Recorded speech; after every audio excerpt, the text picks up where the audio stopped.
All right, 3, 2, 1. Woo! Welcome everyone to Save Point Podcast episode 94. Thank you.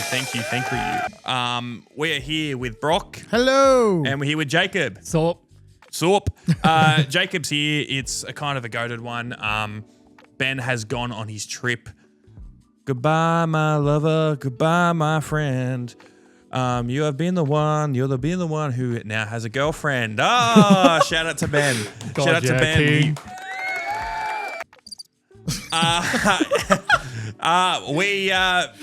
We're here for episode 94. A bit of a silly billy one. A lot of stuff happened this week. We can continue our trend. We now have a segment on this show, and it is the most depressing and shit one that you can ever have. But welcome. I need a theme song for this. That's good enough, honestly. Yeah, all that. Yeah.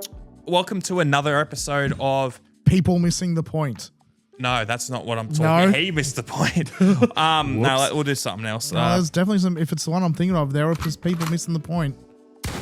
Welcome to another week of us as consumers are getting fucked. Oh, okay, Yeah. yes. Yes, not what I thought you were going to talk about. Everything has gone up in price. It's what? 4 things have gone up in price this week? At this rate, yeah, it's weekly. Literally. So, I mean, you make it sound so small. 4 things. 4 brands have just had everything they sell go up in price. So, I think it is at least. Well, we've got Xbox. Yep. We've got Apple. Yep. We've got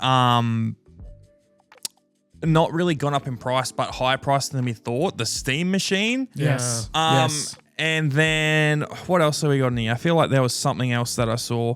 Or you could do also the inverse. We've also had PS Plus, which is now not as good value as it was for the same price. Mm-hmm. And very soon, it hasn't hit retailers yet, but the Switch is still supposed to go up in price as well. Yeah, September 1st, I think. So we've got more to come. Yeah. So yes. So price hikes once again. So I want to start it off with. We'll start in the land of gaming. The Xbox is getting another price hike. I don't know the price at the moment. Do you know? No, not the top of my head, but it kind of fucked me off because I think the CEO, I can't remember her name. Asha Sharma? Yeah, I was so far, I'm oh, she's goated. She's going so hard. And then she released before the price hike. She's oh, gaming's become too unaffordable now. It's too extreme. And then they do the price hike and it's are you serious? I'm going to be completely honest, and I'm not trying to suck her off. I think this is her trying to claw back all the damage that had already been done for that company. Yeah. And she's trying to get as much good faith as possible beforehand before she gutted them. And I think it was probably something that needed to be done. I don't they cut those 3 studios the other week. Yes. And I think I do believe her so far with a lot of the stuff. Yeah. I mean, we have to give it more time. It could be blowing smoke up our ass. But I feel like with a lot of the Xbox stuff, it was just something that they couldn't avoid. There needed to be a shake-up with Xbox because they are. I mean, you look at them versus Xbox because Nintendo's in their own little bubble. They're sitting safe and pretty over there. They're not being challenged really. They've got their area. They don't need. Whatever. Yeah. Xbox and PlayStation, however, PlayStation's won this round. They've won it for the last 15 years. Yeah, there's no competition. There's no debating it. It's just they won. Xbox needed to do something to shake that up in order to come back swinging for the next generation. They've chosen to try and go out this generation with one last big swing, I guess. With what? Well, with them, all the shakeups they're doing at the moment, where they're hey, by the way, these games that we've announced, they are only going to be exclusive now. We're not going to do the cross. That feels more retaliatory to PlayStation going to exclusive rather than them swinging there. It does. Also, I think that the only game I know of that ended up doing that was Gears of War. Yeah, Halo. I looked at before. Halo's still PlayStation. Did they pull back the Forza one, or is that still coming? No, Forza's on PlayStation, I'm pretty sure. Yeah, I think it is. I think it already is. I could be wrong. Was it? Oh. Yeah, I'm fairly certain. I think it's only Gears of War. And even then, Okay, they've I already... thought the Forza thing was pulled back as well, but I could so. be wrong on that. Nah. And then even with Gears of War, it was originally going to be, Xbox, no one else. And then now they've even faltered and been like, Xbox and PC, actually, I think. Yes, I don't think they're getting rid of PC. Yeah. I think that's the big thing, is that they're still pushing stuff to PC, which I think is a smart move. Yeah. But they definitely need to shake something up because they're falling further and further behind. It is very sad that, like, as we were saying in the car, like, it's very poor timing for her to come out and say, hey, gaming is overpriced. By the way, we're going to start charging you more if you want to play on our console. You also pointed out, like, it may not have been, like, that's not necessarily her decision that the price went up. That's like a board of directors or whatever. Well, I think some other... I think there was no avoiding it. It's component. Yes. It's component prices, which is also why one of the other things on here has gone up. I think I've got a little prediction what I think Xbox's game plan is going to be from now on. I think they're going to go back to what they know. They're going to stop trying to do all this weird, wacky new things, and they're going to... It looks like they're putting a lot of effort into Gears of War again and into Halo. It really does. Apparently from what I have heard from people who have played Combat Campaign Evolved for Halo, it's a combination. The engine of that game is a combination of Unreal Engine 4 and the Blam engine, which is what Halo Reach and Halo 3 and a lot of those games, it's Bungie's internal engine they had back in the day. It's a combination, and they've poured a lot of assets over so they can try and push out content for Halo a lot quicker. Oh, okay. The idea is that they're going to do a campaign evolved for Halo 2 and 3 as well. And that's like... And like have it as like expansion to... No.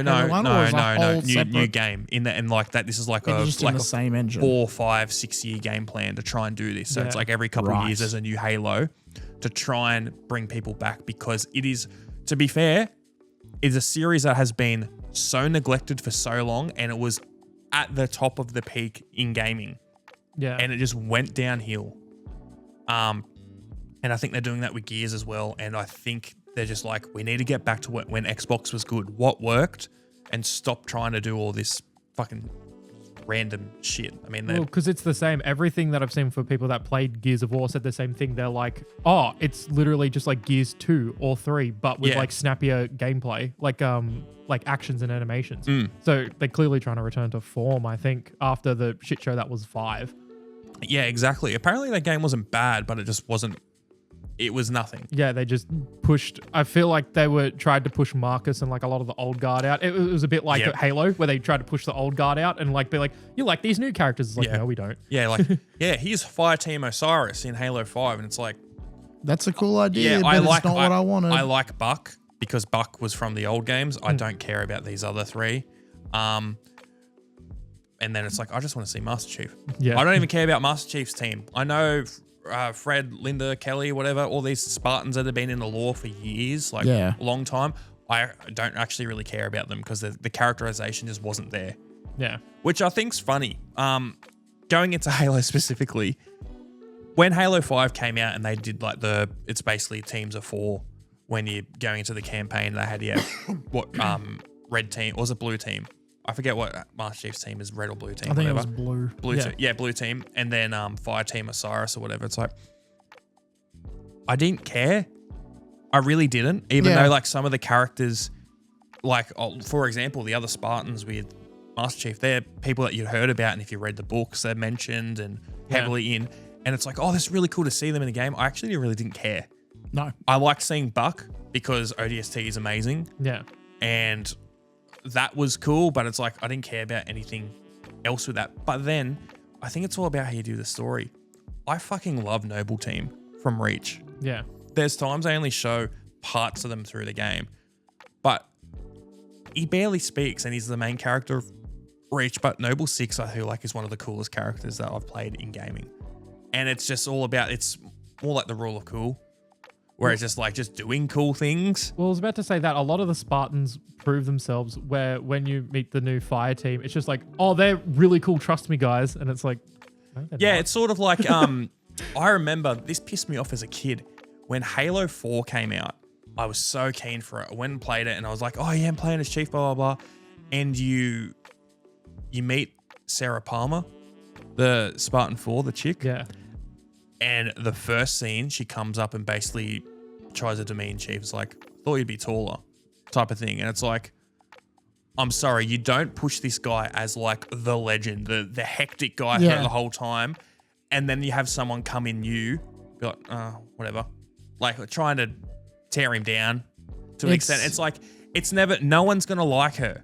No. When you do that, no one's going to like that. You never hear anyone saying they don't like Master Chief as a character.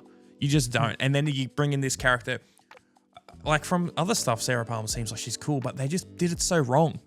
They did it so wrong. And you see that with a ton of games, and I feel like they just lose the soul of it. And just that's particular.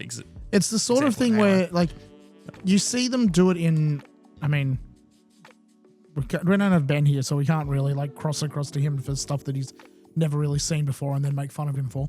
Yeah. You see it happen in anime a lot, where you get the new person, the new villain comes in, and Dragon Ball Z, for example, the new villain comes in, kicks the shit out of Goku and or Vegeta and or Piccolo, just to like, look how much more powerful this guy is. How powerful this guy is. Yep. Oh, the guys, the fuck, what do we call them now? Like, they're not the main guys? The Earthing team. What do we? They're not actually called this, but they're pseudo called the Z Fighters. The Z Fighters. Sorry, yeah, I couldn't think of that for some reason. Well, I don't think they actually say it. Besides, it's nowhere said in the show. I'm pretty sure it's just what like the guy at the start says, like, this week in Dragon Ball Z, the Z Fighter is blah blah blah. Like in the English dub. I don't think it's an actual thing. Yeah. But anyway, like, yeah, it's.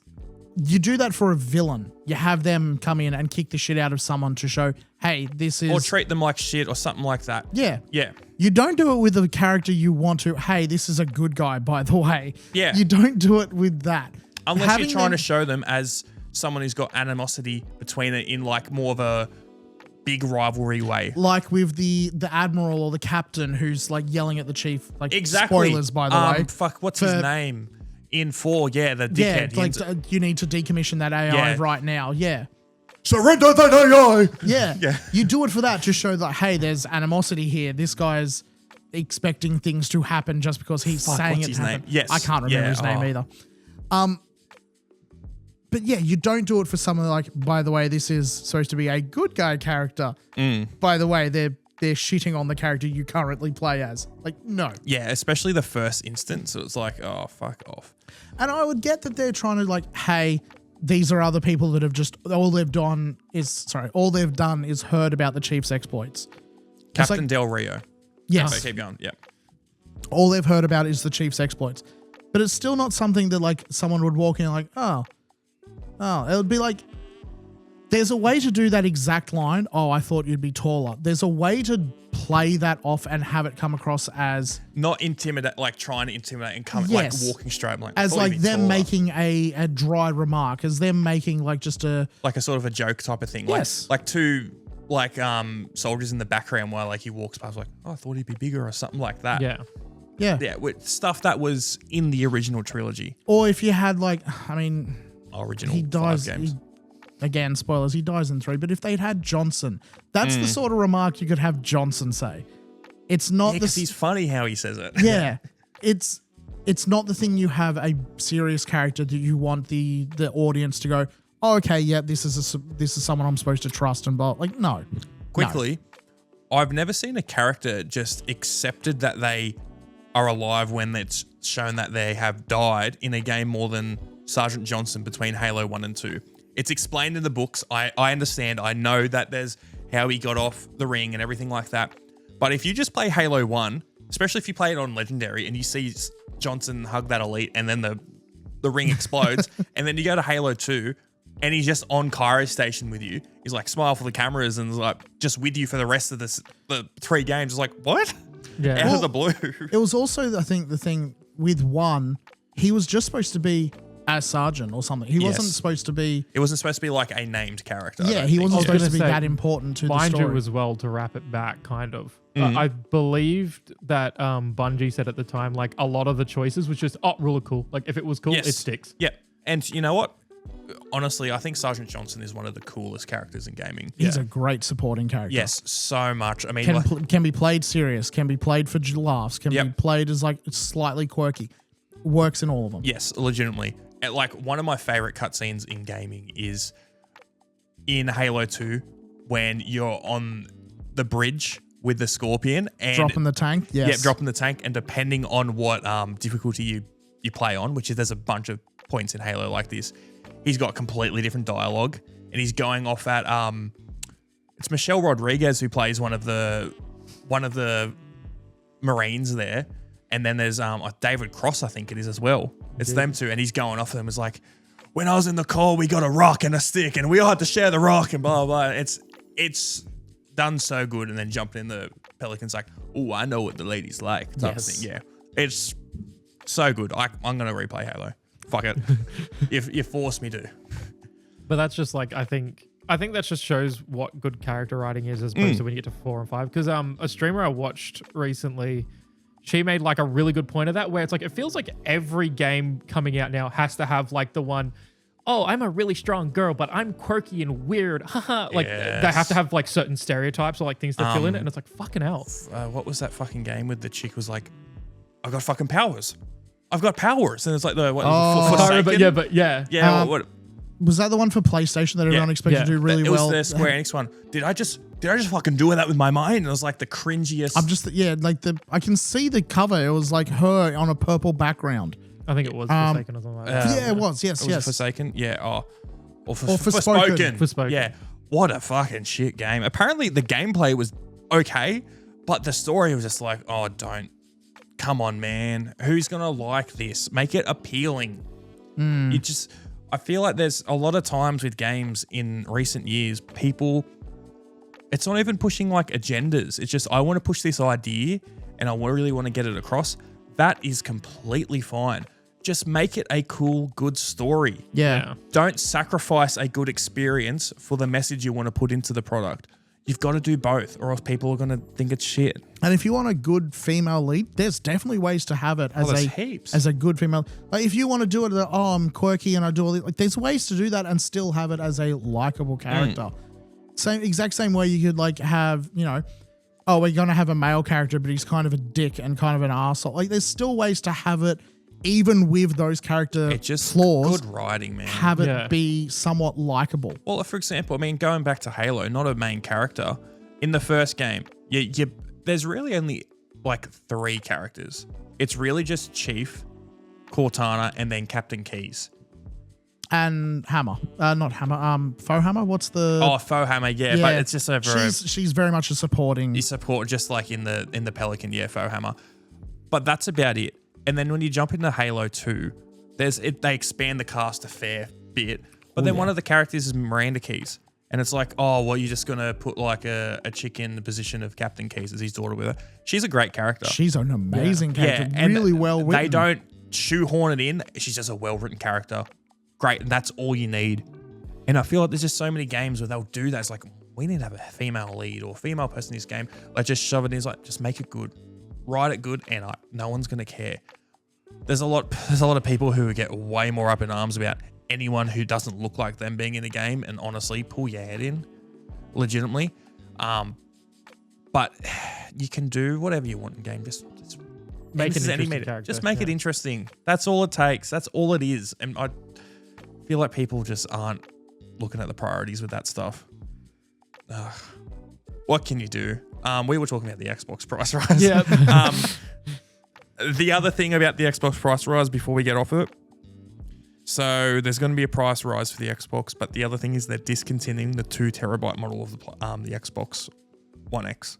Yeah. Which is the worst time for it right now. Yeah. And do you understand why? Oh, because of the size of the games that are going to be coming out very soon. The game that's coming out very soon. Oh, yeah. Yeah. But yes, what can you do? But on the other side of our major topic that we always have now, or whatever segment, the other price hike, Apple. Man, we thought this was going to come. It's come and it's not good.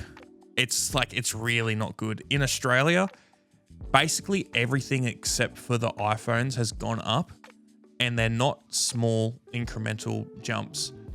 The big one for I think a lot of people is going to be iPad Airs going from 1,000 to 1,250.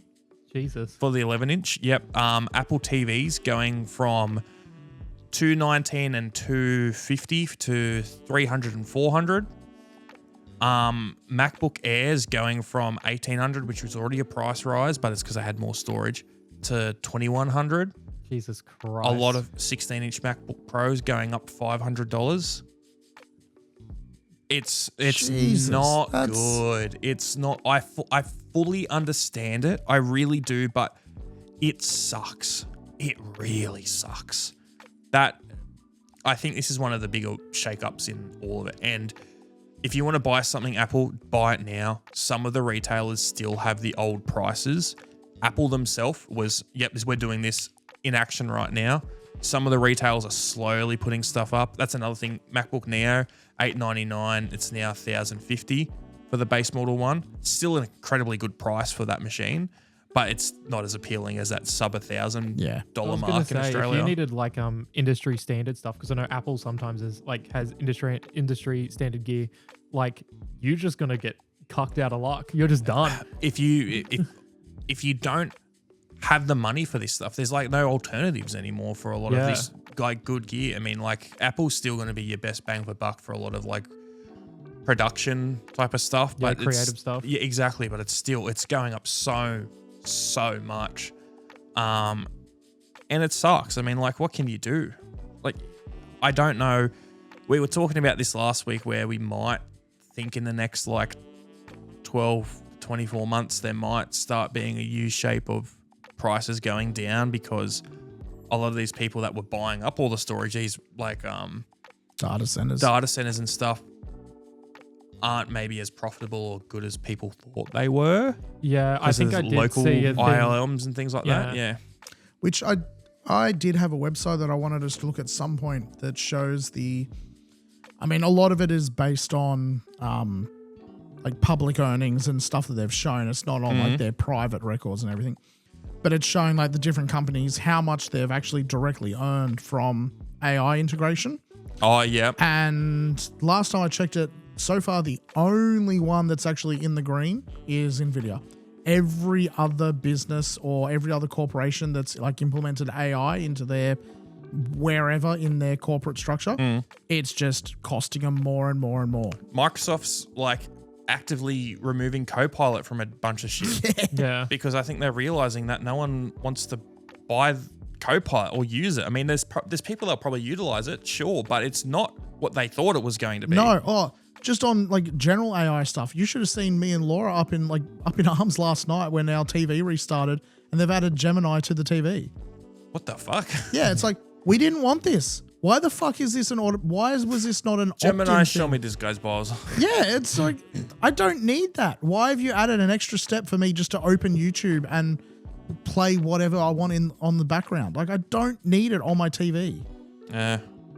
I will say Gemini, I feel like that's one of the more useful ones I use, but I feel like it's the most up to date out of all the other AI. Yeah. I mean, I really only use AI as quick data collection. Like, I'm looking up this thing instead of me searching on Google 85 years how to do this very specific thing in Premiere Pro, like while I'm editing or whatever. It's so much easier just typing it in and it just gives me the answer straight away, or very specific information. I still have mixed results with that though.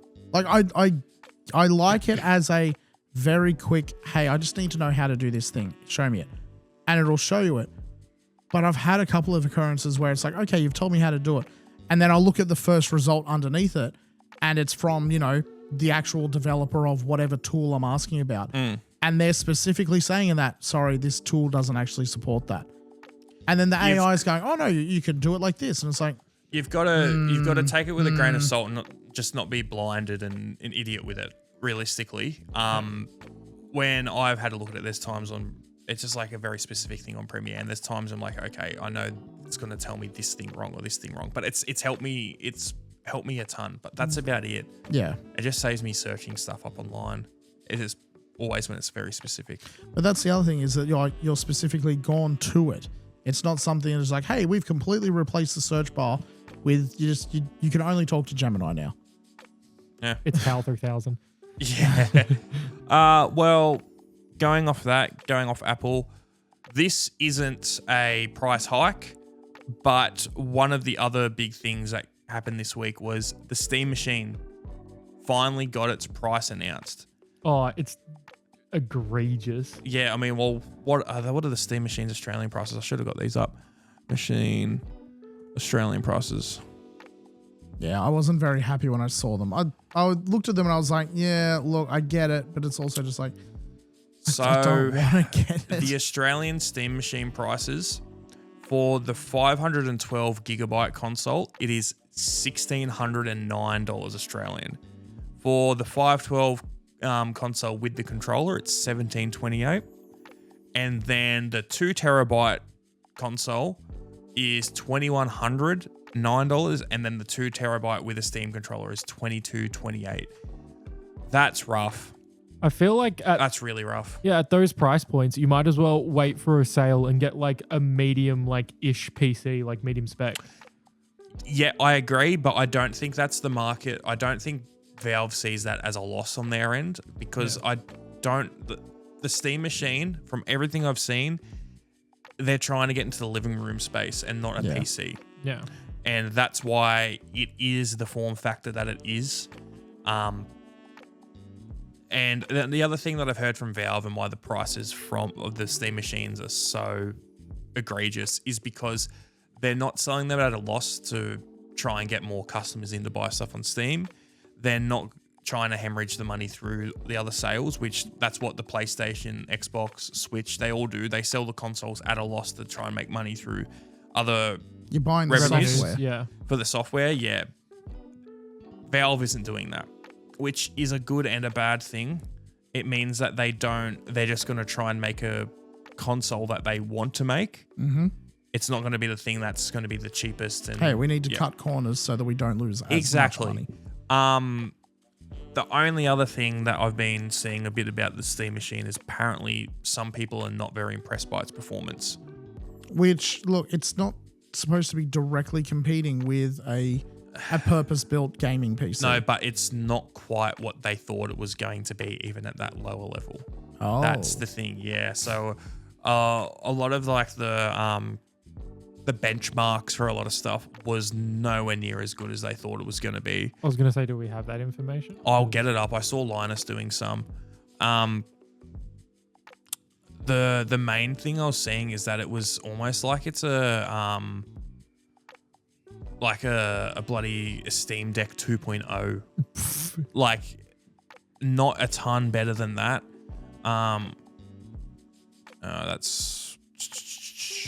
There's too much info there on that Gamers Nexus thing. And benchmarks. Does it have any info for benchmarks here? Well, that's just it's just Gamers Nexus again. Yeah, I mean, you'll have to look into it. You have to trust me. But apparently it's just not hitting the levels that people thought it was going to do. Oh, maybe Digital Foundry will have something here.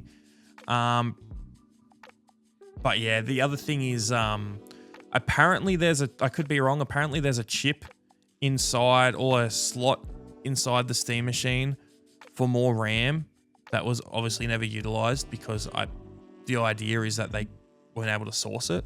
Which would make sense. Yeah. Sorry, my throat's giving up again, as usual when we record. Yeah, here we go. Like Steam Machine and PS5. What game is this? I can't even see. Crimson Desert. Crimson Desert. There we go. Our favorite game. Performance mode, match settings. You're getting around PS5 Pro, 33 frames, and Steam Machine it's 41. The PS5 Pro though is $1,400. How much storage is on a PS5 Pro? 2 terabytes. 2 terabytes. So if you wanted that equivalent in the Steam Machine, it is $700 more. And if you wanted to get one that gives you a controller like the PS5 Pro does, yeah, you're going $800 more. That's tough. I mean, it's better, not by a ton though.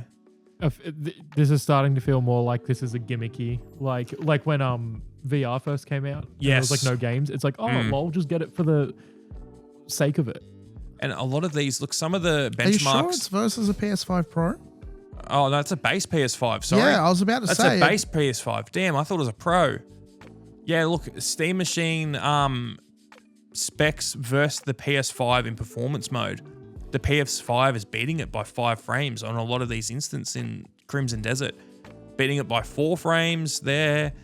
Beating it by 9 frames there. See, it's not very good. Like, it's a bit sad, honestly.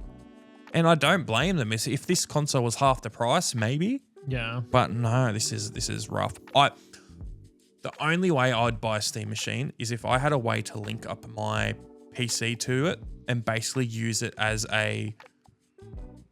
just be able to play my proper PC through this box on my TV. Which you can do with other much cheaper hardware. Yeah, but it's such a fuck around. Yeah. Just barely. Oh, no. No, I've talked about this so much. Trying to get my PC on my TV is such a fuck around. If you have a separate machine just running Steam, you just launch Steam and launch the game. As long as it detects your other PC's turned on and your Steam thing's open, it just shares the library between the two. Yeah, I'm talking about performance. Yeah, it's using your normal PC, your gaming PC. It'll be using that from wherever you have it in your house. Yeah, but that's going off of the latency of the Wi-Fi. Yeah. So it's a lot of the time it's going to be shit. Or am I wrong? I mean, my Wi-Fi is crap house. I still have decent performance. Yeah, you're paying fucking Sonic Adventure 2 though. I'm not running that through Steam. Oh, of course. I should have known that one was through GOG. No, if I'm running stuff through like the goats. Crimson Desert, for example. Yeah. If I'm running that out onto the TV in my living room, and I'm just using like a small PC that literally all it's doing is running Steam.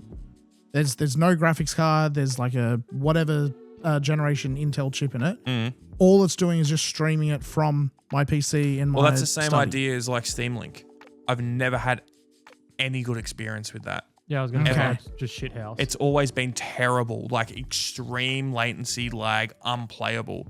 So that what I wanted was a machine where it would be like hardwired between each other, even just like an Ethernet cable, so I could play that stuff. I've never had a good experience with it. And this is like over probably 5 years and multiple different consoles and things like that. Never had a good experience.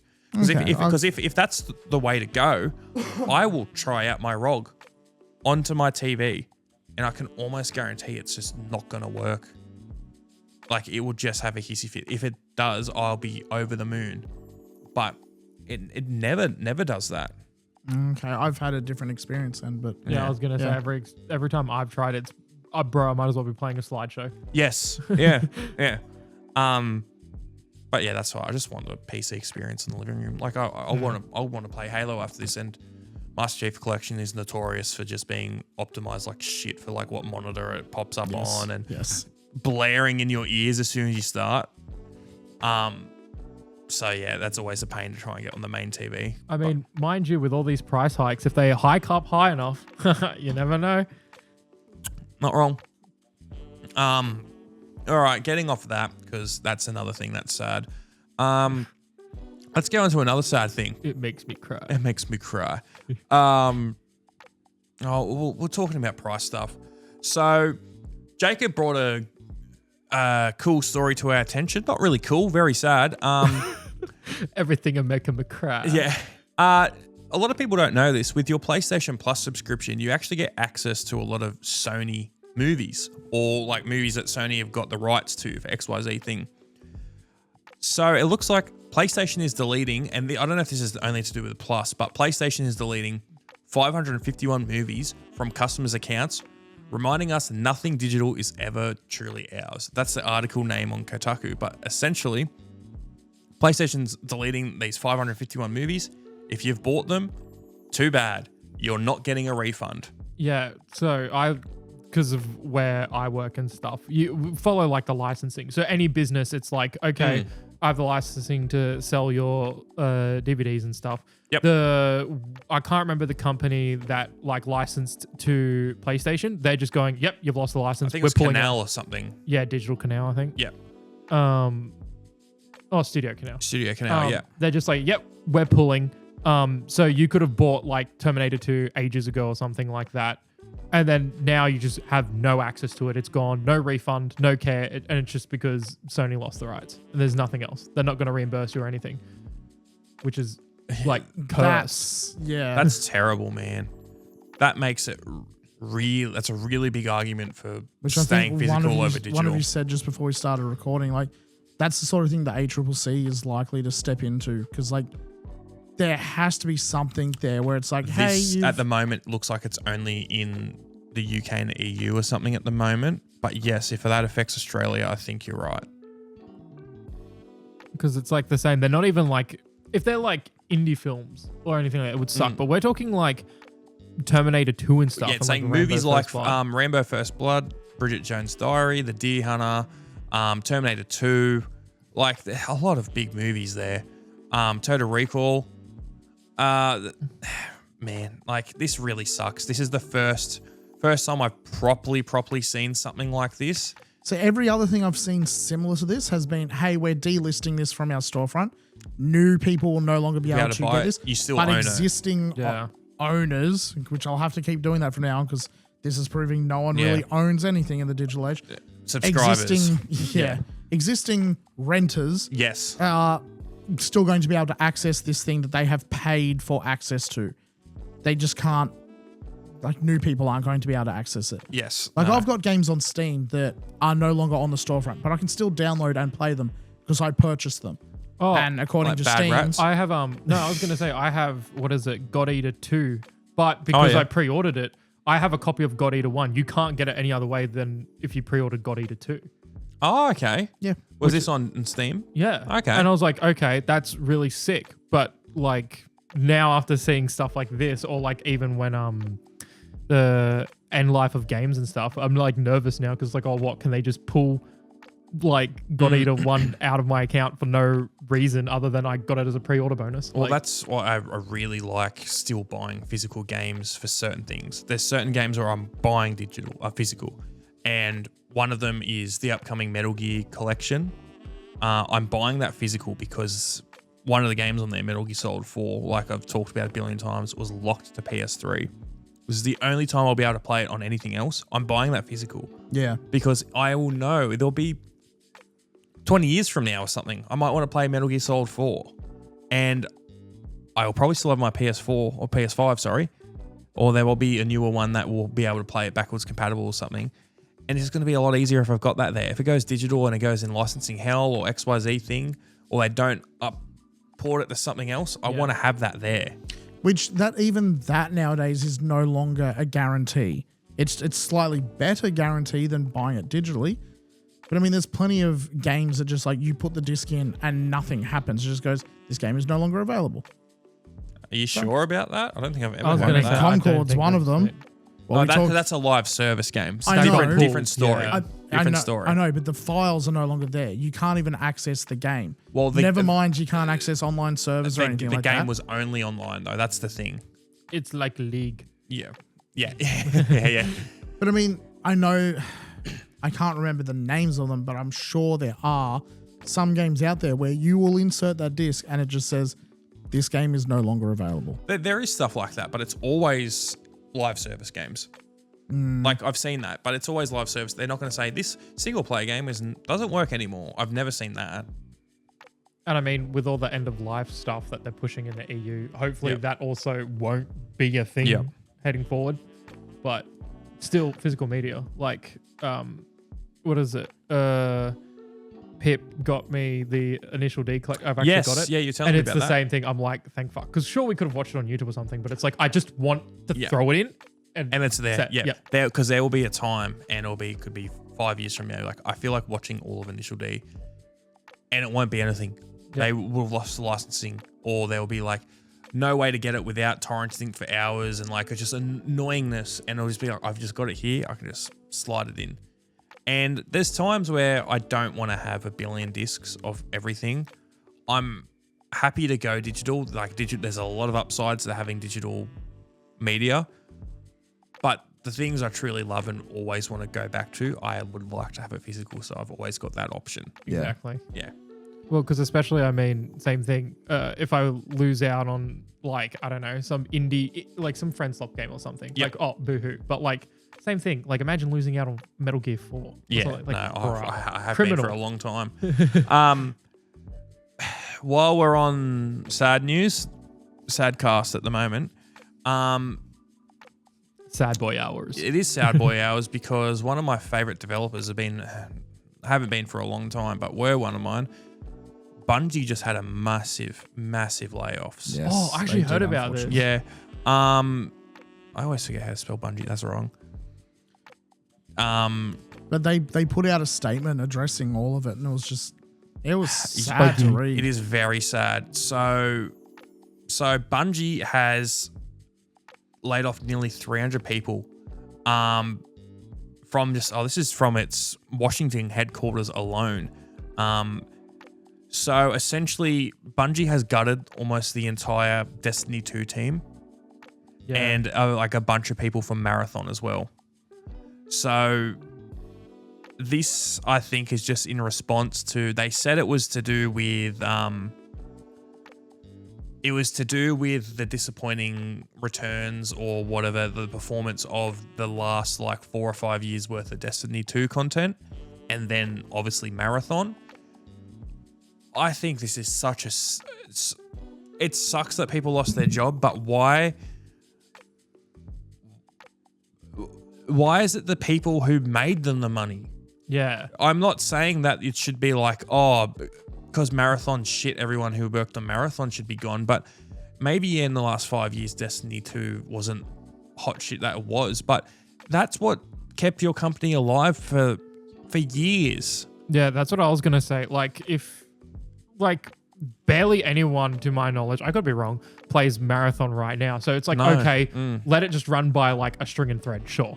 But like, why would you get rid of like the team majority that are running Destiny 2 when they said they were going to end live service, people were like going to riot and they're like, where's Destiny 3?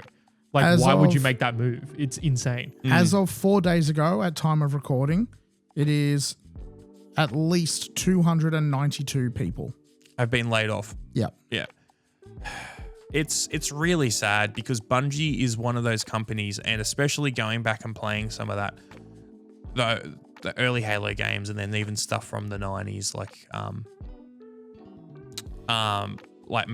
original Marathon, and then like what is it, the RTS games or Mythic or whatever it is. I feel like they were a special developer. I feel like they had a tinge. They were different to the rest. They really were. And it was when they started doing Destiny that I think it started going downhill. It was when they were owned by other people. Like, they were never owned by Microsoft. They had a long licensing deal or like X amount of game deal. That's why they did ODST and then Reach, and their deal was over after that. And it's really sad because, like, on one of the other articles we said, generational talent is just gone now. And that's right. And I've said this a few weeks ago. I feel like Bungie, throughout the 25 years that they've been really big. So they were a good developer in the 90s, but it was Halo that put them on the map. Oh, yeah, for sure. And since then, they've always had the same vibe. Be back. Camera had a hissy fit, ran out of storage. Thanks for Brock's quick ears and also extremely quick head. He's got that quick movement head from Sonic. Bro, casting some spells and shit. Whoa. But getting back onto somber, really depressing things.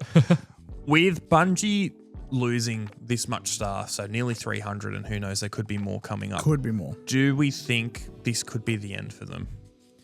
Oh, I hope not.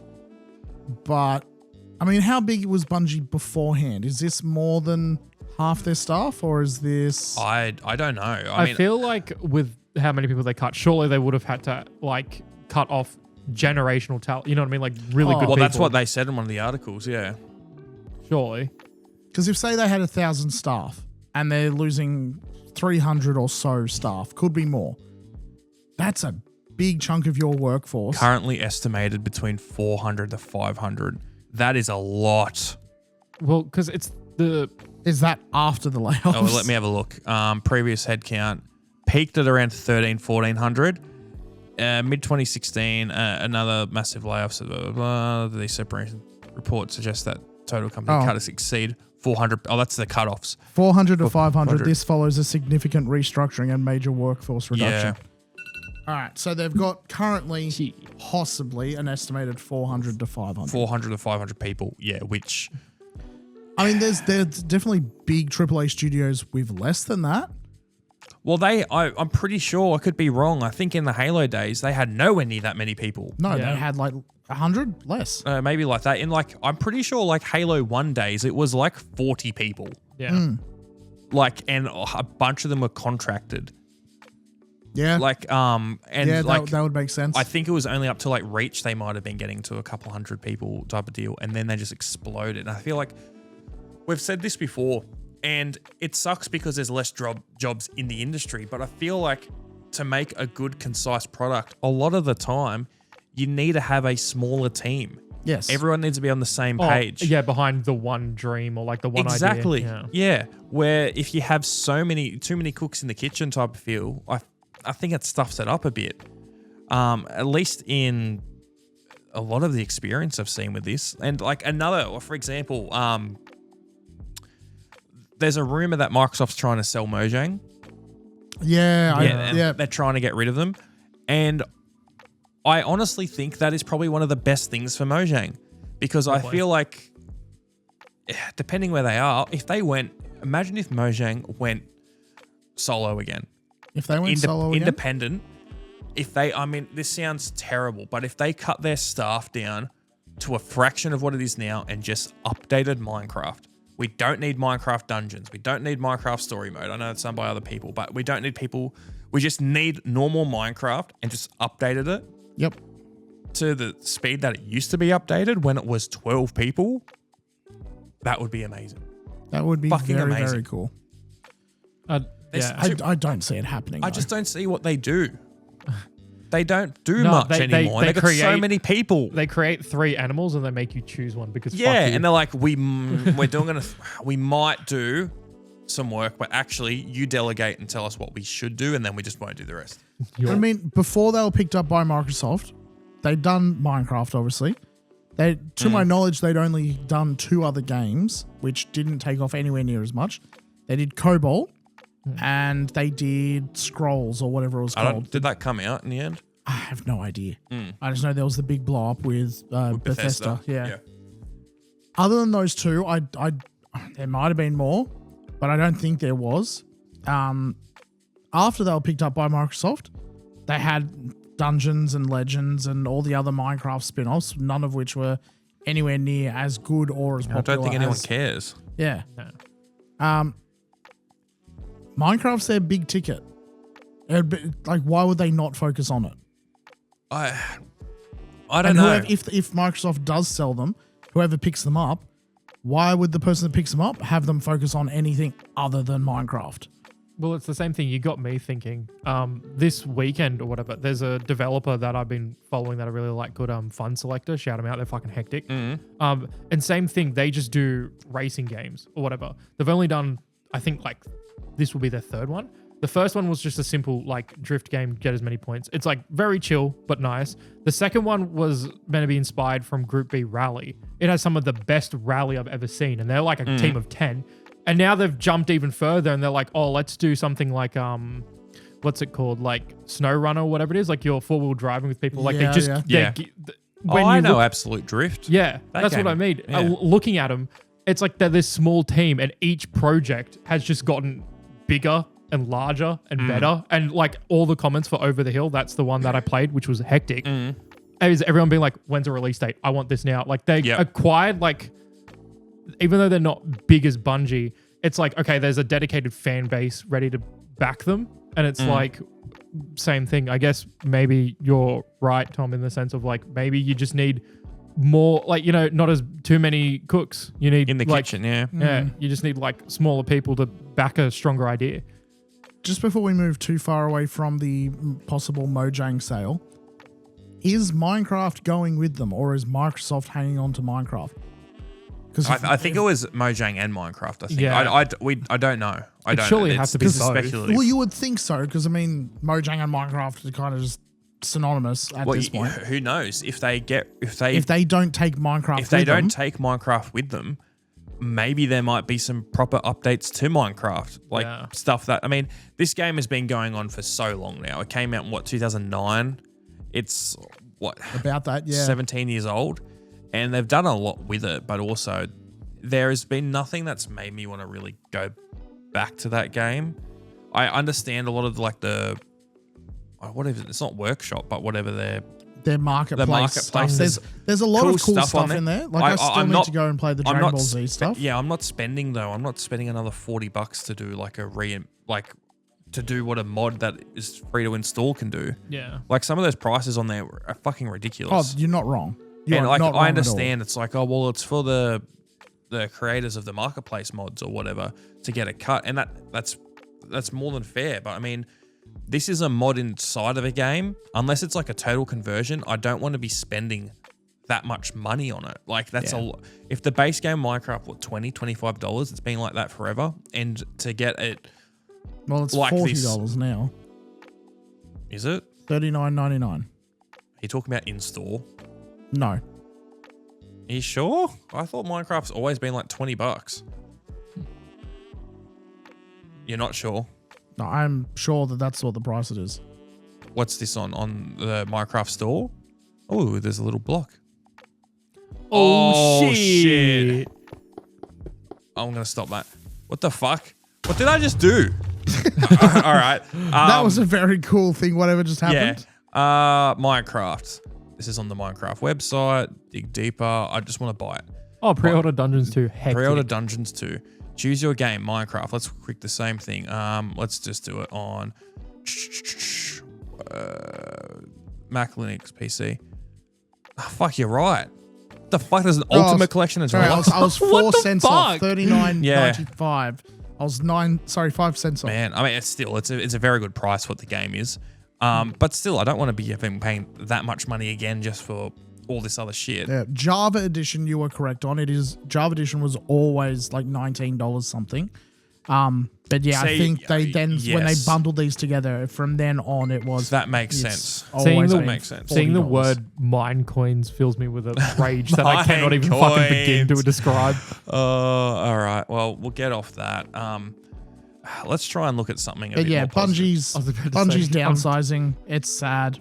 To go back to what you said before, I don't think it'll be enough to sink Bungie. I don't imagine where you go from this, though. No, you're right. Like, what do you do? You've obviously given the middle finger to Destiny fans and all, just Destiny. Fucking Marathon's not going anywhere. Let's be so real. Yeah, they've put too much money into it to not be something. I tell you what, the biggest power play would be. So, is Bungie fully owned by PlayStation, or are they like I don't know. Close, or whatever it is. But the biggest power play, if there was a world where this could happen, and legally, if Microsoft bought Bungie and put them back on Halo. Oh, that would be sick. Brought back the OG team. It won't happen because there's so much bad blood between a lot of those people, and there's a lot of shit that went on. They had you Joe Staten, you had Jason Jones. Jason Jones still at Bungie, but Marty O'Donnell back on the music, and you did the new Halos with those guys. Oh, that could be something that could lift up a console. Yeah, that is not to bark about Halo too much, but Halo is one of those games. It was a console seller. Yeah, you bought it. Really, really was. Yeah. Do I buy a 360 or do I buy a PS3? Oh, but there's all these great PS3 games. Oh, Halo. I'm buying a 360. Halo is I think it's Halo 3, Halo ODS 3 ODST, and Halo Reach. I think those three alone are the best examples of why you'd buy one console over another. Yeah. There was no exclusives on PS3. As someone who's Metal Gear cucked, Metal Gear, my favorite series, I'm not buying a PS3 over a 360 if I had to go between the two. Metal Gear's only on PS3.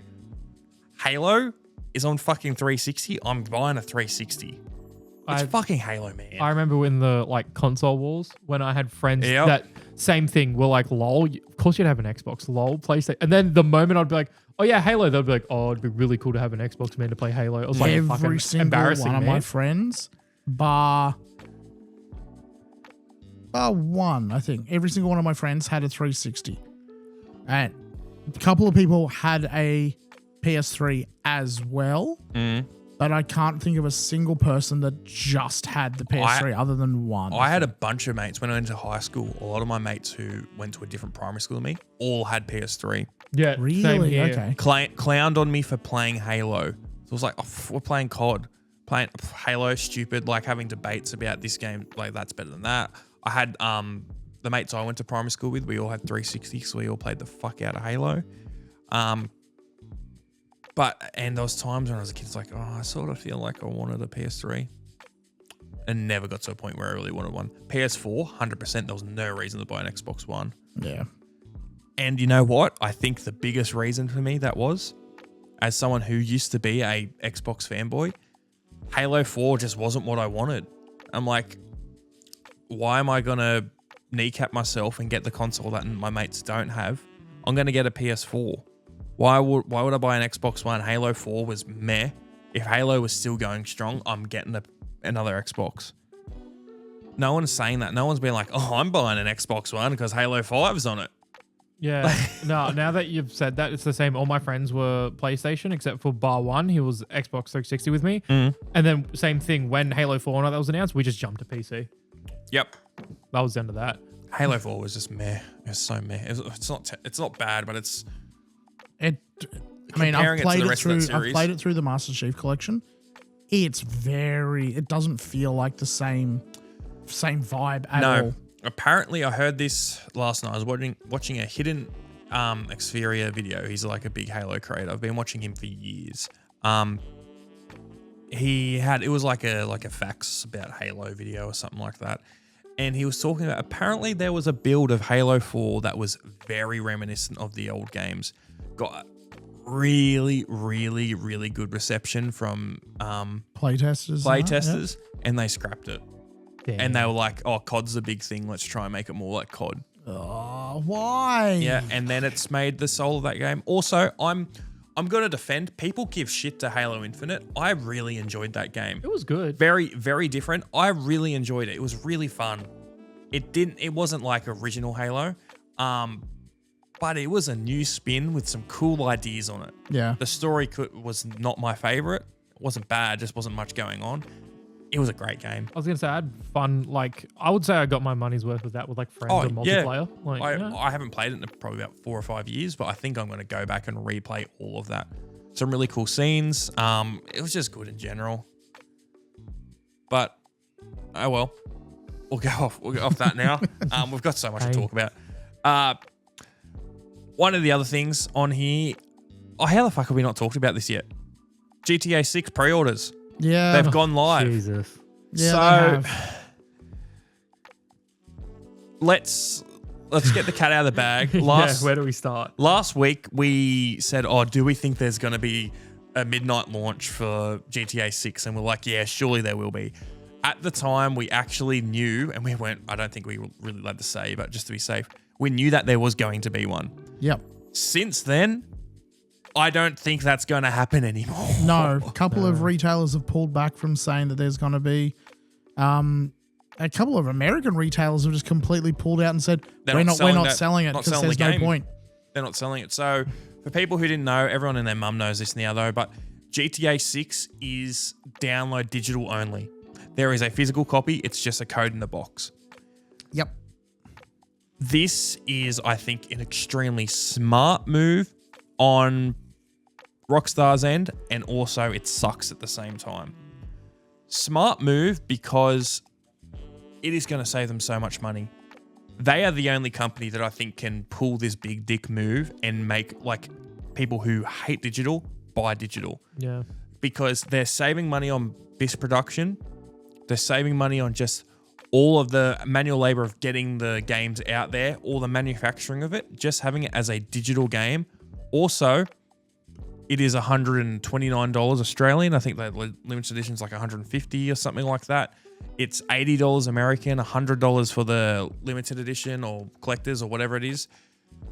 They're going to be pocketing way more of a percentage than they were when they were doing physical. Yes, they will be. The other reason why I think GTA going digital is really smart is that this game, this is the part that sucks. This game is going to be fucking massive. Would not be surprised it's 300, 400, 500 gigabyte. Yeah. I would not be surprised at all. And the thing that sucks for the consumer is that is most of your console space completely gone. You might be able to have one other AAA game on there. Most things won't be on there. I would hope that they optimize it really well and that it's not going to be over 300 gigabytes. I'm not going to be, surprised if it is. There's so many games that I've played on my PlayStation that are in the 300s already. I was going to say they're already reaching that limit. I wouldn't be surprised. Yeah. But if GTA 6 is this high gigabyte on your console storage, the downside for us is we're not going to have as much space on our storage. I have to try and buy more, which costs a bomb. And that's why it sucks that the Xbox 2 terabyte console is gone. But the upside for Rockstar having such a large file for the game on their console and that being the only game on there, you're not going to delete it. No. You're probably, you might if a new game comes out, but you're going to leave it on that console a lot more. You're going to be jumping into GTA 6 a lot more. And once online comes out, you've got way more people sort of hooked in. People are going to be buying extra drives just for this game. And they will just leave it on there because they won't want to have to deal with downloading it again. Yeah. Yeah, I was going to say, at what point does it turn into a how much money do I have per hour thing? Yeah. To now, how much storage can I lend to how many hours I'm going to get out of this? Exactly. So that's the thing with the GTA pre-orders. It's very, very unique. The other thing is, Brock, you were saying that with the GTA, Before we get to my thing, with the pre-orders as well, with there being two different editions, something I didn't find out until today when Jacob told me. Jacob, do you want to tell me what you told me in the car on the way up to the studio? They've made content locked behind if you get Ultimate Edition or not. Yes, I know. I saw that. Yeah, and it's not like minor cosmetic things. It's like, if you want to own this mod shop for cars, it's like, you have to have Ultimate Edition. I saw that. The only thing is, because we don't have the full context of what is in that game, that could be massive, it could be nothing. It could be the type of thing where, because it's like, you can go to this barber and get your hair cut if you get the Ultimate Edition in GTA. Or you can go to this custom shop and get your car dealt with. Is this the whole idea of customizing your vehicle or getting haircuts is locked behind? I can confirm that there is a tattoo shop where there's only 50 exclusive tattoos you can get only if you have this tattoo shop, which is locked behind Ultimate. Okay, yeah, because I was about to say, is it the type of thing where it's just a single shop on this part of the map you can't go to else, and they have a few things that you can't do? Well, see, even that would annoy me. Because I've talked previously about how the idea of, hey, I've bought this game, I can't access the whole game because of that. I didn't buy the Ultimate Edition when it first came out. It is annoying, but at the same time, this is not new at all. GTA 5 did this. No. GTA 5 did this back in 2013. I remember I had the fucking blimp because I got the special edition or whatever, and you couldn't get it if you use it if you didn't have that, which sucks. But there was so many things. There's a lot of the time when it's like what they're doing in GTA, it's never really anything super cool, but it annoys the fuck out of me that I can't have it. Yeah. I will probably get this deluxe edition. I'll get suckered into it. What annoys me with the idea of it is it's a thing that a lot of other games have done where it's like, hey, this is stuff that was planned to be in the game originally, and now we've carved part of it out just to be exclusive content for the pre-order or the bigger edition. Batman, I know Batman Arkham City did it with the Catwoman missions. It's all stuff that was part of the original game. The big thing was Mass Effect 3 with the Javik missions. Yes, that was the big one. That was massive. As well. Or China Rising with Battlefield 3. Yes. Yeah. That's a throwback. It's one of those things where it wouldn't have gone down anywhere near as bad if it was DLC 2 months later. But they want to try and get their money when they can. And if it's a timed exclusive, hey, Ultimate Edition owners get this for the first 6 months, and then everyone else can access it after that point. That I'm more like, oh, okay, yep, that's annoying. But I won't lie, I've never really cared about the customization of character in GTA at all. For me, it's for the been story cars, characters, no, not really. Yeah, the cars I know. For when you I would get be to online, that's obviously that's different. that's very different, yeah. But like people going around and like I don't care if like for example GTA 5, I'll leave Trevor, I'll leave Franklin, I'll leave Michael exactly how they are. That's fine. I'm more than happy with that. Yeah. And they'll probably be the same with Jason, Lucia, or whatever, Lucy, whatever it is. I don't know. I'll have to see when there's a bit more info about it once it's getting a bit closer to release. Yeah. But yeah. Yeah, the other thing on the pre-orders was if you pre-order it, you get GTA Plus. You get it like a code for like I think it's a month free. The problem is with using that code is it locks you then into, hey, this is going to auto renew every single month unless you remember to cancel it. Which sucks, but also is not unique to this as well. This is not unique to that, but I know that's that basically any like paid subscription thing will do that. Yes, you are correct. And it's what they're relying on is people forgetting to cancel it. And well, it's very strange because it's like, I don't know what the go with GTA 6 Online is. They have not said anything, which I'm sort of happy it's not coming at launch. Yeah. I am excited for this game for being single player. Eventually, when the multiplayer comes out, it'll be hectic. But I can't see there be a world where there won't be a GTA Online 2. I really can't. That makes so much money. Yes. I'm not Shark cards, bro. Yeah, I'm not the demographic. I was at one point, but now it's ridiculous. I don't even know how many hours I've sunk into that. Even just playing solo, just logging into online, just being like, hey, I'm just going to go like between all my properties, see how much money I've earned up so far, so that when everyone else jumps on later tonight, we can, do some missions and that. It's fun. I will admit, what do you call it? I was... Thank God you took that off me. There's QR codes on it. They're going to know what it is. I know. When I was looking, because they're doing a new art heist DLC for GTA Online, and I was like, okay, just doing a simple peruse. And I think it even said like a similar thing where it was like, because it's going to cost so much money to get invested in this one or whatever, it's like 40% off like shark cards or whatever it is. And I'm like, holy fuck. No way, they're still pumping that, but it must work. There's people who spend so much money on shark cards. I think Ben was one of those people at some point that he spent a lot of money on shark cards. I mean, I've bought a shark card. Did you I ever haven't. buy one? I'm a Puritan. Did you ever buy one? No. No? Okay. I don't buy Sonic toys. True. That wasn't the question. It's a common connection. We're just talking about things we're wasting money on, so.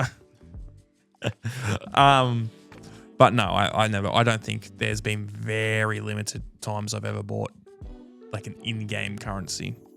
Okay. Ever. Like I know I've done it, but I'm struggling to think what I did it in. Apex Legends. I think I bought a couple of packs when that first came out. That's about it. I did, what is it? Oh, Paladins, when that was a thing. Paladins. I bought keys and crates on TF2. Fuck yes. Okay, yeah. Yeah, I never did it on CSGO or anything. I was always at TF2 Go. Actually, no, I did a little bit on CSGO. I'm talking about $15 type of deal. But speaking of the Source engine, really cool thing I saw the other day. I saw a website where you can play Half-Life 2 in browser.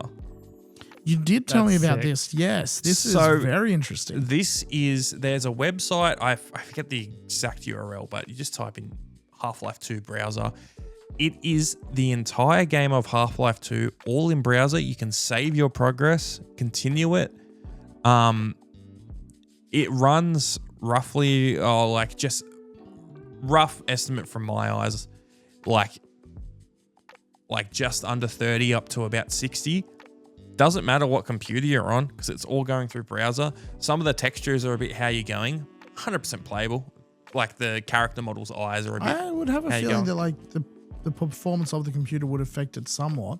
But I mean, I saw the computer you were showing me it on. Like that is not a powerful machine at all. No. So that is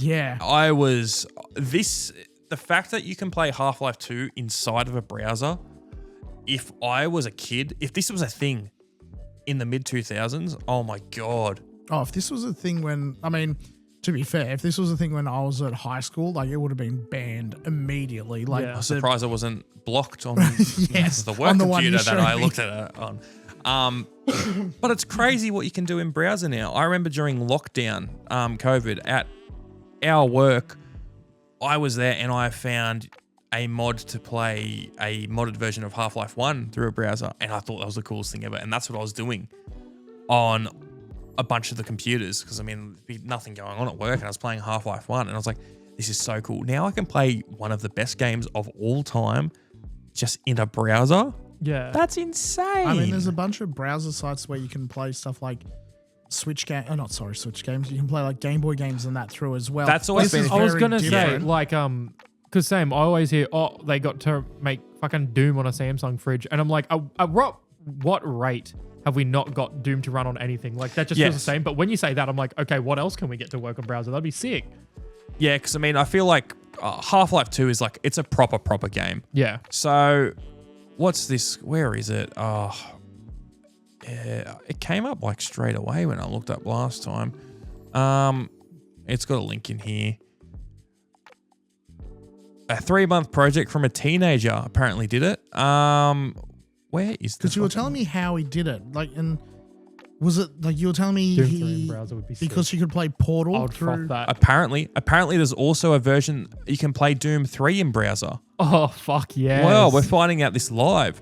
That is fucking hectic. That is very cool. But yeah, you were telling me like with the Half-Life 2 in the browser, it's because you could play Portal in apparently there was Portal in the browser, and because it was on the Source engine, there was something I don't know, there was some way that you could get it through there or something. I don't know, but it's the right engine, so you can like get all the you can assets port it and over. everything. Yeah, because the assets are like the same, and then ended up just getting it over. I think that someone's is this the one here? TF2 in browser when? Yeah. You can play CS original Counter-Strike in browser. Here we go. This is Half-Life 2 in browser, and you can get it in like full screen. It still needs, it's typical early source game, so it loads each section of the map and it takes a lot longer. Yeah. You know, like when you typical sourcing, you'd go from a part of the map and there'd be a sound effect and go. And that's what I was asking you. That's what I wanted to see at work. Is like when you showed me it, we shouldn't have been playing it at work. I played it for like literally 2 minutes. Yeah. I wanted to see, is it loading like just the level you're playing in? And then when you go to the next level, it then loads all of, like it downloads and loads that part? It does the or same is it thing. download the entire game in the background? I think it just works on Magic. It just works on Magic, yeah. Yeah, I mean, like, This is so sick. we literally got Half-Life 2 playing on the monitor right now. I mean, like, you can tell that it's very downscaled, but you can look at the options and go through. The other thing with this is this completely like, if you're playing it on, I'm frothing. like I'm sure that Half-Life works on Mac and works on I think it does. Linux and all that. But if it didn't, this would be a way around that. You Yeah. wouldn't have to worry about any operating system weirdness. There's some assets that don't load properly, like a lot of screens don't load. But it's like, if you just want to get a bare bones version of Half-Life or something just to play when you're bored, Half-Life 2 in browser. I feel like it's a good way to expose like a new audience to it too. Oh, 100%. I mean, this game is very regularly cheap on Steam. Yeah. But you're not wrong. But we'll get off this. I could listen to this main screen the whole time. Oh, there we go. That, yeah. Oh, the classic. I might go home and try that Doom 3 tech demo then. Yeah, I need to look up a few more things. Yeah. Flashlight over shotgun mod when? Oh, that was back in the day. So I wasn't an epic gamer when Doom 3 came out. I was still a child playing Ratchet & Clank 3, which is also goated though. Apparently the biggest mod when Doom 3 came out was called duct tape. Yep, just to put the flashlight on the guns. Because so people who don't know, Doom 3 is a very dark game. Like there's a lot of times where it's very dark and you have a flashlight. It is a separate item. Yeah. And to use your weapons, you couldn't have the flashlight out. It's not pressing F and then your light goes on. Which was a conscious choice by the developers. Yeah, it was by id to do that. People fucking hated it. Yes. They really hated it. So the first big mod, and it was like I think millions of downloads, was called duct tape. Just so duct taping the flashlight to the weapons. Just going back in time, that's just a very funny concept. I can't remember if it was PC Mag or if it was like some like PC Gamer magazine. Yep. But they were coming with demo discs and everything at that point, and it had the Doom 3 demo on it. Yep.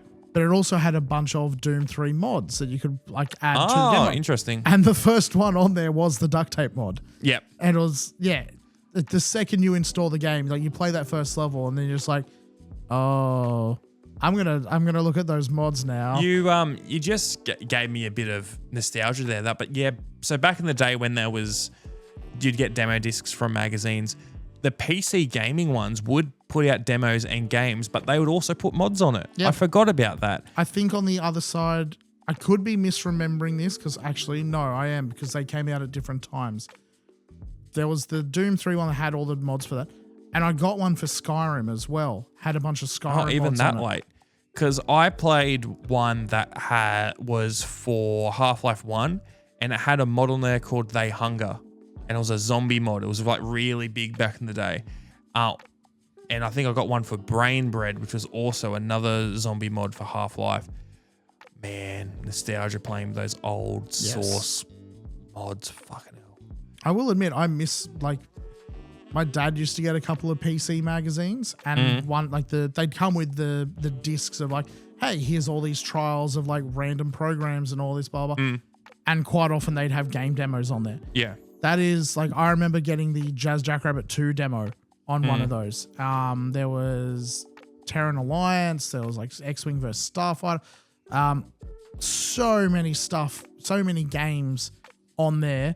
There's just like, oh, this seems really cool. Like, that was how you kind of did it in those days. That's how you got word of your games out. It was like, hey, here's this demo of this thing we're working on. Well, that's just how shareware was back in the day as well, with Doom and Wolfenstein especially. It putting out the first episode of Doom online for free that you could download.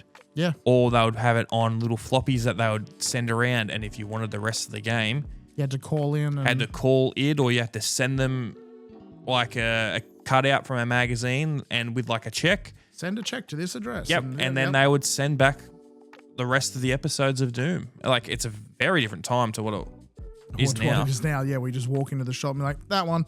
Yep. Very much so. But yeah, no, great bit of gaming history. We'll get rid of this bloody GTA pre-order thing on here.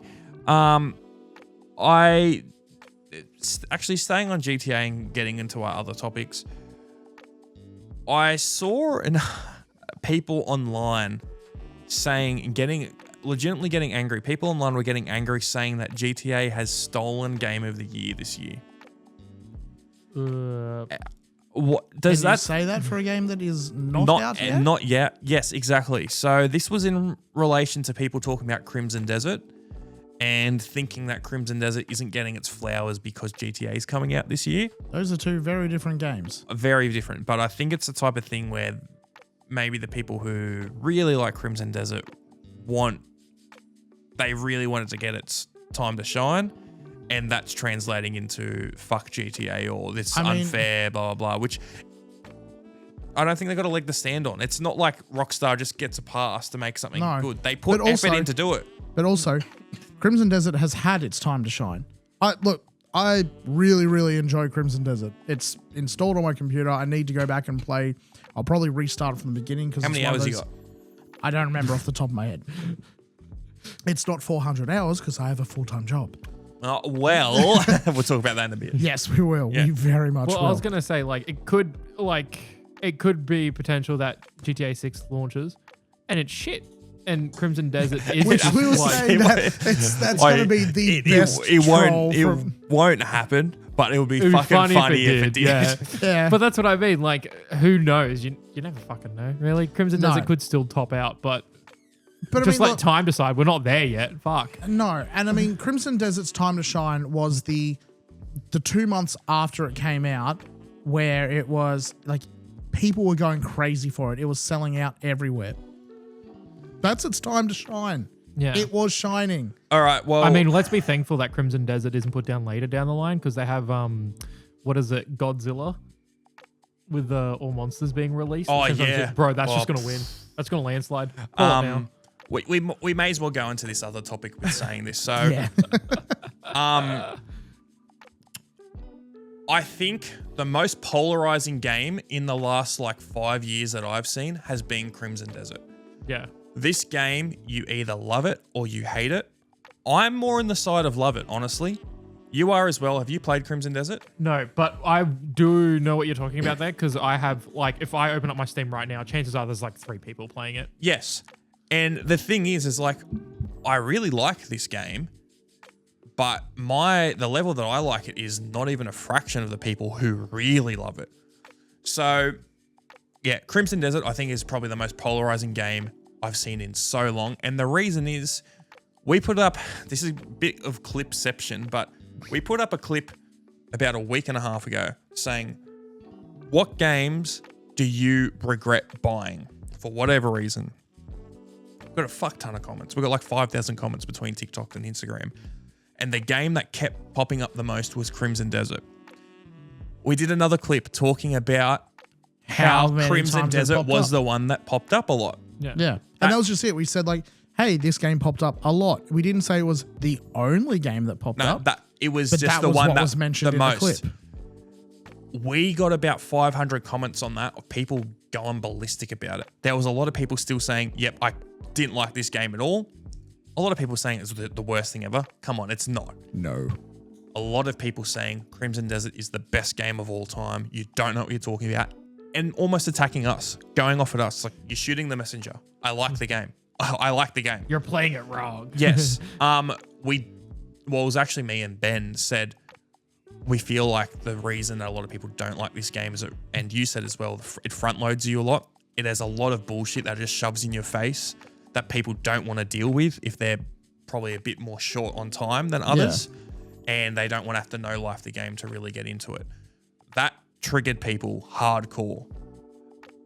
They're like, what do you mean? I work 60 to 65 hours a week. No, 50 to 65 hours a week. And I've got 400 plus hours in the game. I'm sorry, bro. That's no lifing it. Yeah. If you're working that much, so you're doing 12-hour days, it's been about 102 days since that game came out. So roughly round it to 100. You've been playing the game for at least 4 hours every day on average to get that 400. If you're working that much. 4 hours, yeah. Yeah. What are you talking about? You're no-lifing it. You're doing exactly what you said and getting sweating. shitty. There were so many people getting shitty. It doesn't make sense. Some of those, the numbers that were being thrown at us from some of those people is just that's not, you can't do that. Yeah. Either you're lying or you're no-lifing it. Yeah. And they'll be like, oh, well, I'm busy and I've got 300-400 hours in it. Yeah, you must be only playing the game then. If you're not lying, there was a person, a mother in there saying, well, I'm a mother of 2 kids and I've got 300 hours in it. It's that's on average at the time. It was literally 100 days since the game came out. That's 3 hours plus a day. I don't have that time to put in the game every single day. Yeah. I might get 3 hours over 4 days to play a game at sometimes. I mean, there'll be days where you just no life it all weekend and everyone will do that. But some of these figures people are throwing out, this game's so good, I've got this many hours in. You're proving the point. And that's not a bad thing. If that's what you want, that's fine. It's just that I'm saying that there's people who don't have the time to do that. And that didn't go down well. No, it did not. It's something I said before we started recording when we were talking about this topic and just looking at some of these comments was I've got close to 3,000 hours in the original Ark Survival Evolved. Yeah, but there's something wrong with you. Only reason I was able to... That's a cry for help. And I definitely... You can't talk. You're supposed to be playing that with me anyway. I can talk. What are you talking about? I was definitely no-lifing that game. The only reason I was able to was because of my work schedule, which was I was working split shifts. So I'd get up in the morning, I'd work a very short shift, I'd go home. I'd have the entire middle of the day, close to 6 hours, where I was just well, I can't go back to sleep. It's the middle of the day. I got to go back to work in 6 hours. I'll just play Ark. Yep. So that's 6 hours where I can play Ark, and then I stop, go to work the short shift in the afternoon, come home again. And it's like, cool, I'll spend some time with Laura. I'll do this, I'll do that. Laura's gone to bed. Well, I've got, I don't sleep that much. I have a couple of hours before I need to go to bed. I'll just play some more Ark. I was 100% no-lifing that game, and that's why I had you got so that much many time. hours. Also, but the thing is, Ark came out 15 years ago. 2014, 2016, yeah. Oh, well, 10 years ago then. A bit of a difference. There was, let me try and get some comments up. It's a lot more justifiable when it's like time spent over like X amount of years as opposed to like 100 days and you've suddenly got 400 hours. Yeah. Like I want to break that down. How many hours in 100 days for them to have like given up that much of it? And you got to at least take 8 hours out every day. But looking at some of the comments, one guy on he says, "Fuck no, Crimson Desert is the only game in the last 5 years I don't regret buying." That's fine. I mean, it's not for everyone. I was just saying the opinion why on the other end. That's completely fine. So far, worst game I've ever bought and played. That's completely wrong, man. Don't lie. I mean, if you don't like it. It is not a bad game. It's not. People who saying Crimson Desert is a bad game, come on. People might come out and say that we're fence sitting because we're going both sides. These people are just insane on either end of it. I was going to say, I feel like it's a U-shape or a horseshoe problem. Yeah, exactly.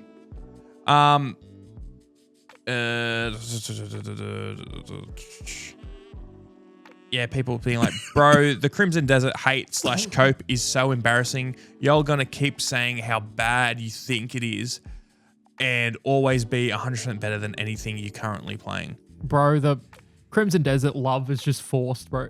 Yeah, it just feels like that. Like 300 hours, best game I've ever played. That's fine. We like the game here. But there's a lot of people dropping the hours I got. I got 400 hours of gameplay, best money I've spent on a game in a long time. That's completely fine. Like there's literally, same 405 hours in and still having fun. I love that game and got 5 hours in and can't wait for the DLC content. Again, they've announced pirate DLC or something. Oh, that's interesting. Yeah. I'll probably get it and I'll probably enjoy it, but probably that's not enough for these people. This feels like very reminiscent. Like if you enjoy the game, go nuts. If you've managed to drop that many hours, that's good for you. Oh, that's great. I wish I had a game I could do that with at the moment. This feels very reminiscent of like back in the day with Steam badges. It's like, bro, who you flexing to? Who cares? Yes, it's good. It means dear to you. I could not care less. Yeah, there is so many comments here where everyone is dropping the amount of hours they've got in the game. And do you think, what do I have actually on here? Is time played in the game really bragging rights for it? I mean, to some degree, you would expect, like, if you've played enough of it, you would have some knowledge and or skill to back you up.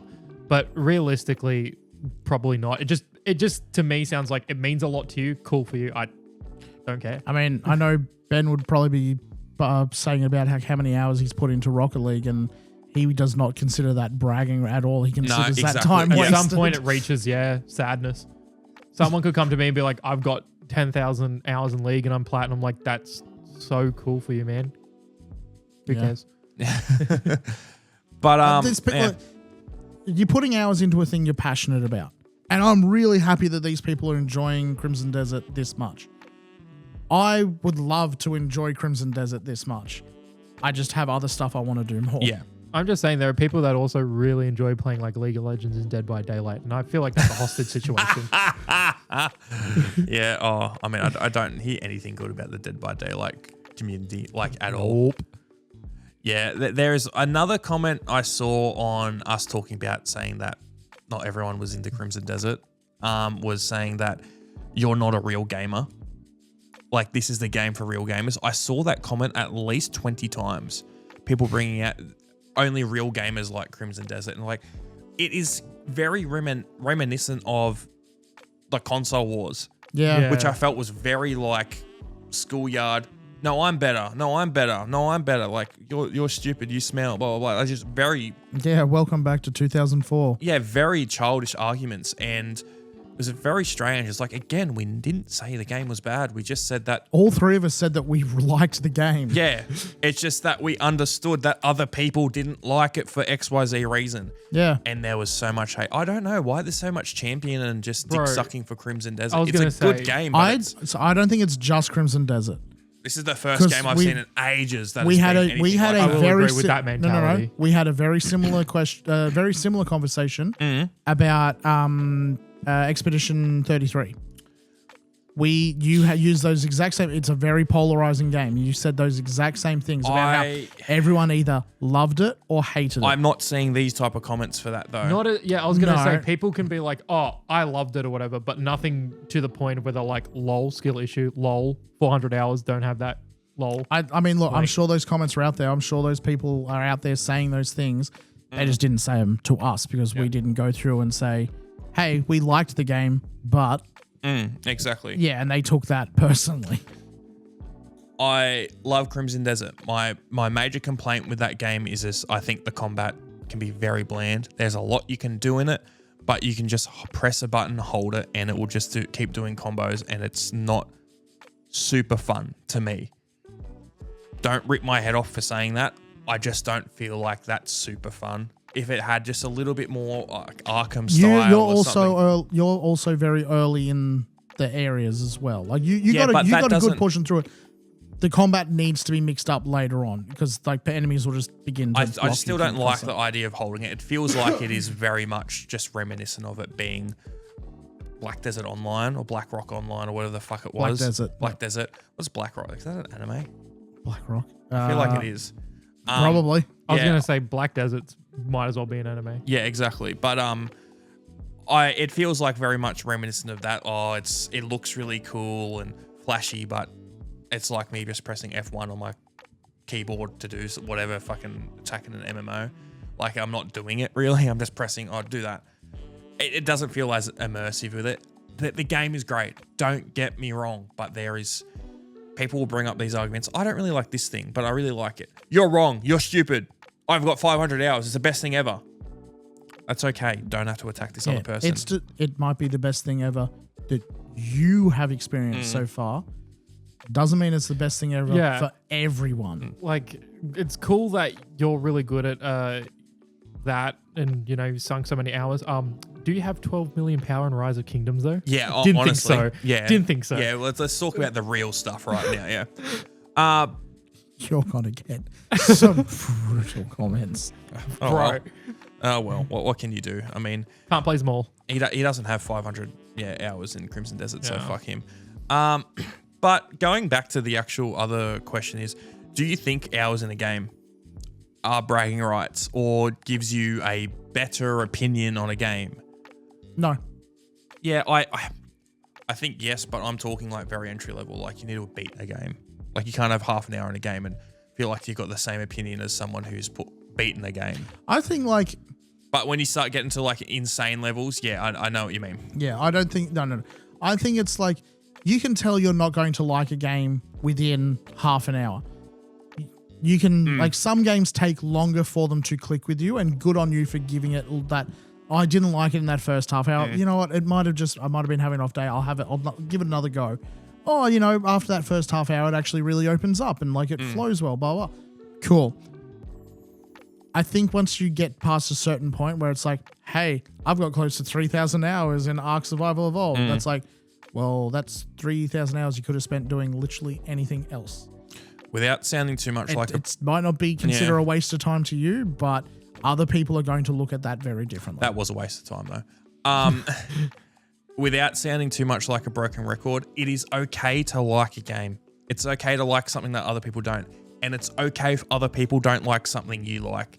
That's the case with Crimson Desert. I just see every time that game's brought up, people are just attacking each other. Like, you're not a real gamer. You don't have this many hours. You're not good enough at this game. You're not, whatever. And it's like, chill out. Let people have their own things. Not everyone's going to be in the same park. If you don't want to turn into a toxic community, you don't want to end up being the new Dead by Daylight or League where Yeah. I mean, not that it's a multiplayer game, but still where you're getting a really toxic community around saw it. a, Just like Souls used to be. Yeah, sorry, I saw you a go, thing John. online about how like cozy games, how they've been a huge thing. Yes. And it's like, oh, the only reason they're birthed or become a genre as a whole is because of like, you know, lots of people would be like, Animal Crossing, that isn't a game. You're just doing nothing. And then it's like... That was actually one of the comments in there. Yeah. It was like, oh... I'm 500 hours in. You're not a real gamer. Go play Animal Crossing. Yes, exactly. And it's like, well, sure, I'll be into cozy gaming if, Which you know... I find that hilarious that he's like, oh, you need to... Like, the vibe of that comment was, you need to spend big hours in a game to be a gamer. Go play this other game that requires a massive time sink in order to be... like People have been consistently playing since 2020 for... Yeah. Like, I don't get... the mentality behind that comment of just like... It's people who are very closed off and they don't want to expand their horizons with a lot of stuff. You see that a lot. Yeah. You know, just because there's heaps of McDonald's doesn't make it the best restaurant. Exactly. That's very, very true. Yes. It is to Brock though. And after I bought you McDonald's... There we go. He's loving it. I was going to say something else on this as well, and now you've... I let Jacob speak, and I can't remember what I was going to say. Let him speak. I'm looking at like a bunch of shit we got in here that we could talk about. We already talked about bragging right in games with time. I was going to ask a question to the audience, but I forgot what one I was going to ask. Actually, no, I know what I'll ask. I'll ask this one. Huge. So, question to the audience and you guys: what is the type of video that keeps popping up on your For You page at the moment? Or if you don't have something at the moment, what is the most bizarre type of video that kept popping up on your For You page? Like at the moment, I keep getting Halo lore videos.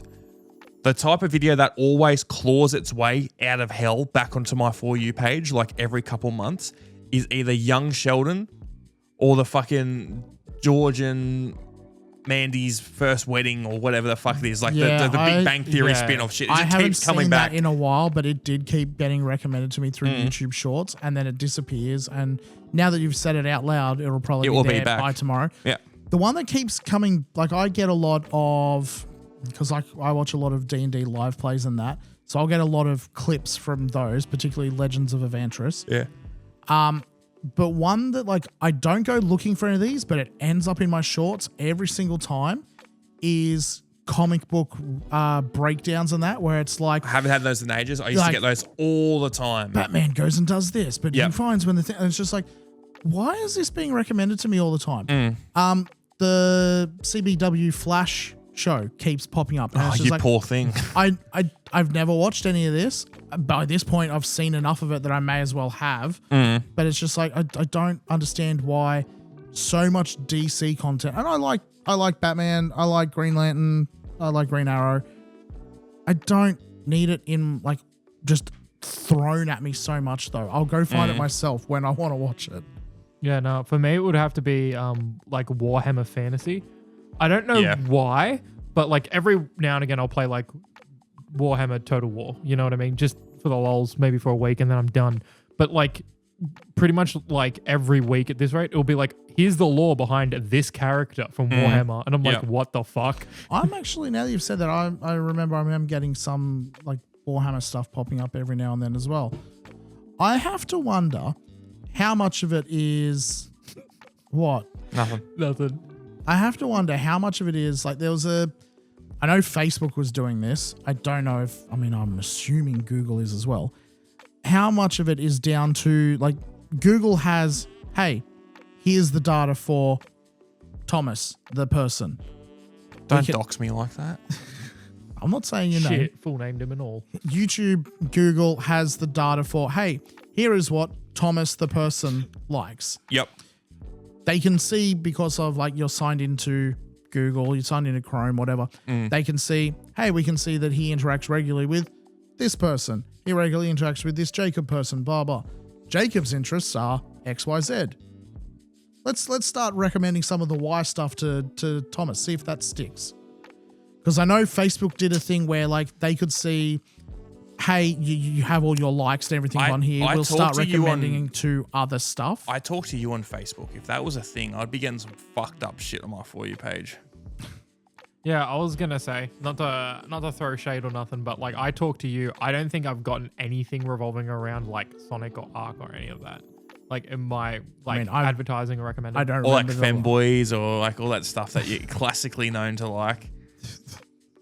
I was going to say something that we were laughing about a long while ago, and you're talking about he remembers exactly what it was. God, yeah, I do. The milking chair cuck apparatus, or the thing that we've already talked about on here. What was that even called? Yeah, milking. Yeah, I don't know. You're the one who fucking's got one in the basement or whatever. Yeah, the basement, which I don't have a basement. Sure. Awooga. Yeah. Yep. Keep going. That was it. I was wondering if it was a thing like that where they're just throwing stuff at the wall because they can see your friends are interested in it and seeing if it sticks for you as well. And then they can go, oh, he's kind of interested in it. Cool. Market more to him. Possibly. I don't know what the go is. I mean, I think or is it just the algorithm's fucked? The algorithm just goes crazy and just starts sending random stuff. Like I had people yesterday come up to me that I've been serving at work plenty of times, be like, I keep getting your podcast clips. Never talk to this person about this at all. So it's like, oh, maybe I'm just freaking famous. But no, I think it just goes in waves, and it's what people interact with a lot. What stick and what doesn't stick. I will admit that there are moments like that where you'll sometimes you'll get like recommended like a song or a movie or something. Like, oh, this is fucking hectic. And then the top comment will be like, the algorithm's feeding good today. And you're like, yes, true, yeah. Or true. like, yeah, Mythic Pool and things like that. Yeah, I do need to stop scrolling, but it's to do with this. I need to basically keep doing it non-stop or else I'll die. Going off of that, Brock, you had a question on here. Have you ever been tempted into crypto?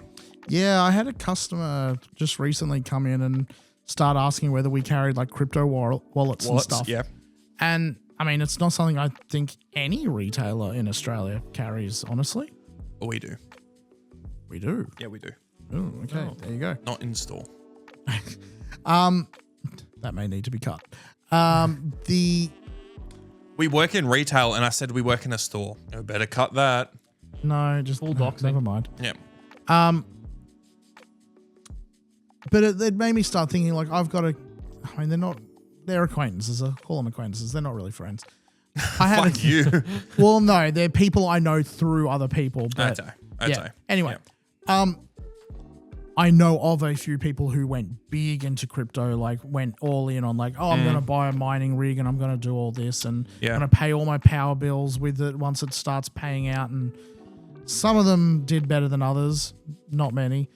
But I just were you guys ever tempted to get into crypto at all? I've said this story before. I was never tempted to get into crypto, but yes, but not like the traditional way. I heard a story in like 2011 of a guy who bought a pizza with Bitcoin. And I thought that was the coolest idea. I thought maybe because I heard you could mine it off your computer. Mm-hmm. If I could just mine some Bitcoin and buy a game with it. And I was like, I really wanted to do it. I had looked into it a bit. It was too much for my like 12-year-old head or whatever to do. So I didn't do it. I probably could have mined tens of thousands of dollars back then. I knew about it really early on. It's only because I listened, I think it was to the Rooster Teeth podcast, honestly, back in the day. They told a story about a guy who bought a pizza with Bitcoin and it was like, this is crazy. He bought it with this thing, blah, blah, blah. And I just didn't do it. I mean, I was a kid. I didn't think I was going to. But I was really into I didn't have money, trying to get games free any way I could. And I played TF2. And when you'd play the game, you'd go along and you'd pick up random items. I was super into TF2 trading and trading up. And I eventually got Just Cause 2 for free. Didn't spend any money on it. It took weeks of me finding stuff and trading. And it was work. And it was someone traded to me and then the game didn't launch properly. What about you, Jacob? Did you ever feel the need to decentralized currency? Yes, please. God, no. It's the same thing as Tom. I heard some of the stories that what people could buy with it. And I'm like, oh, it sounds cool. But then whenever I heard anyone in depth go after it or talk about doing crypto or setting it up, it just sounded like a whole rabbit hole. Yeah, way too daunting. Yes. Yeah. Yes. So I was just like, it's just too much of a hassle. Or it seems just not enough payoff. Just because a few people got lucky doesn't mean we all do, obviously. Yeah, exactly. Yeah. I had plenty of people ask me whether I was going to because I had all the hardware, just like none of it new. But I had that many like spare PCs and that lying around that people were like, oh, you must be into it. Like, why else would you have all of these? And it was just like, no, I'm just a tech hoarder. That's all it is. Yeah, I've just got a problem. You're not wrong. Yeah. Hey, first step is admittance. Yeah, I never really went, I never really looked at it that hard. I was just like, oh, that sounds like a cool thing. And that's where it stopped. It was just like, I never looked at, I wonder what it would take to actually set it up. The only time I ever came close to possibly like, oh, maybe I could do something like that was, I don't know how big it became, but I know there was a slight like moment where they were moving from, hey, you need like plenty of graphics cards to run all this mining software and blah, blah, blah. There was something about like you could use older disk drives, like actual hard disk drives. There was some sort of crypto that like would like take space on a hard disk drive and like that's how it was generated or something. Again, didn't look into it that hard. It was just something that a friend sent me and was like, hey, you've got plenty of old hard drives lying around. And I was just like, oh, that could be a cool idea. And then again, that's where it stopped. It was like maybe looked at like, how many hard drives do I have? And I don't know, something then shiny distracted me and I forgot all about it again. That reminds me of something I had go on this week to do with hard drives and things like that. Because I do a lot of video work, I use Samsung T7 SSDs, have for years. Just under 3 years ago, I bought a Samsung T7 4TB Shield. So it's the SSD with just like the rubber ribbing on it to like protect it and things like that. It's like IP protected, things like that. That drive has been having problems. It's only reading at 2 megabyte a second. It's supposed to be 800, 900, like I think up to 1050 megabyte a second or megabit a second. Wasn't doing that at all. So I was like, oh, this is at the time, it was an expensive drive. I went in to look at possibly getting it swapped over because it was under warranty. This Samsung T7 drive that I bought in 2023, I spent $362 on it. It is now worth $1,400. Jesus Christ. What? $1,400. Okay, you told me part of this story. You didn't tell me that. It is $1,400 for a 4TB Samsung T7 Shield. I spent legitimately like less than a quarter of that on it 3 years ago. Fuck me. Knowing how this story ends now, I'm very impressed that like what happened. Yeah, so I was like far out, and I've got early episodes of the podcast on this drive, and I wanted to keep them. And before I took it in to get swapped over, I was like, oh, I need to get them off. I want to keep them just as like a backup. So I was like, okay, maybe I just plug it in and start transferring it overnight and leave it for ages. I did it, and well, I started it up and I saw, oh no, it's going to take days to do it. And I'm like, this isn't achievable. And like something will go wrong and it'll get corrupted and it's whatever. So I had a bit of a look online why, if this is a known problem. It is on these Samsung SSDs or only on the Shield versions. It's a known problem that they just tank performance randomly. The way to fix it, because there is a fix, is you basically just overload the drive. You just push it to its limits and it just fixes itself. Basically, there's like a chip on there and it's got like, it like fills up its cache and it fucks up once it fills right to the top. Basically, all I had to do was I had to download like Blackmagic's got like an SSD, like basically like a benchmarker. Yeah. But you can just leave it on. So you just leave it on for 5 minutes and it's doing like 1.5 megabyte, 2 megabit, whatever. And then it goes right up to 800 and just works. So I just did that and I just fucking fixed it. I was like, what the fuck? Yeah. So it's something I can just fix, but I was like, man, it's lucky. I mean, I want to make sure this thing works because I'm not spending $1,400 on this drive that I spent less than $400 on. The concept of it is just like, oh yeah, this car's great. It's got a little bit of a sputtery motor, but just plant your foot and then it'll backfire and everything works fine. Yeah, just go on a runway and go up and down a few times and it'll work fine. It's like, what? Yeah. That's not how tech is supposed to work, but apparently, yeah. It fixed it. I transferred 1.3 terabyte worth of stuff off it in like 30 minutes.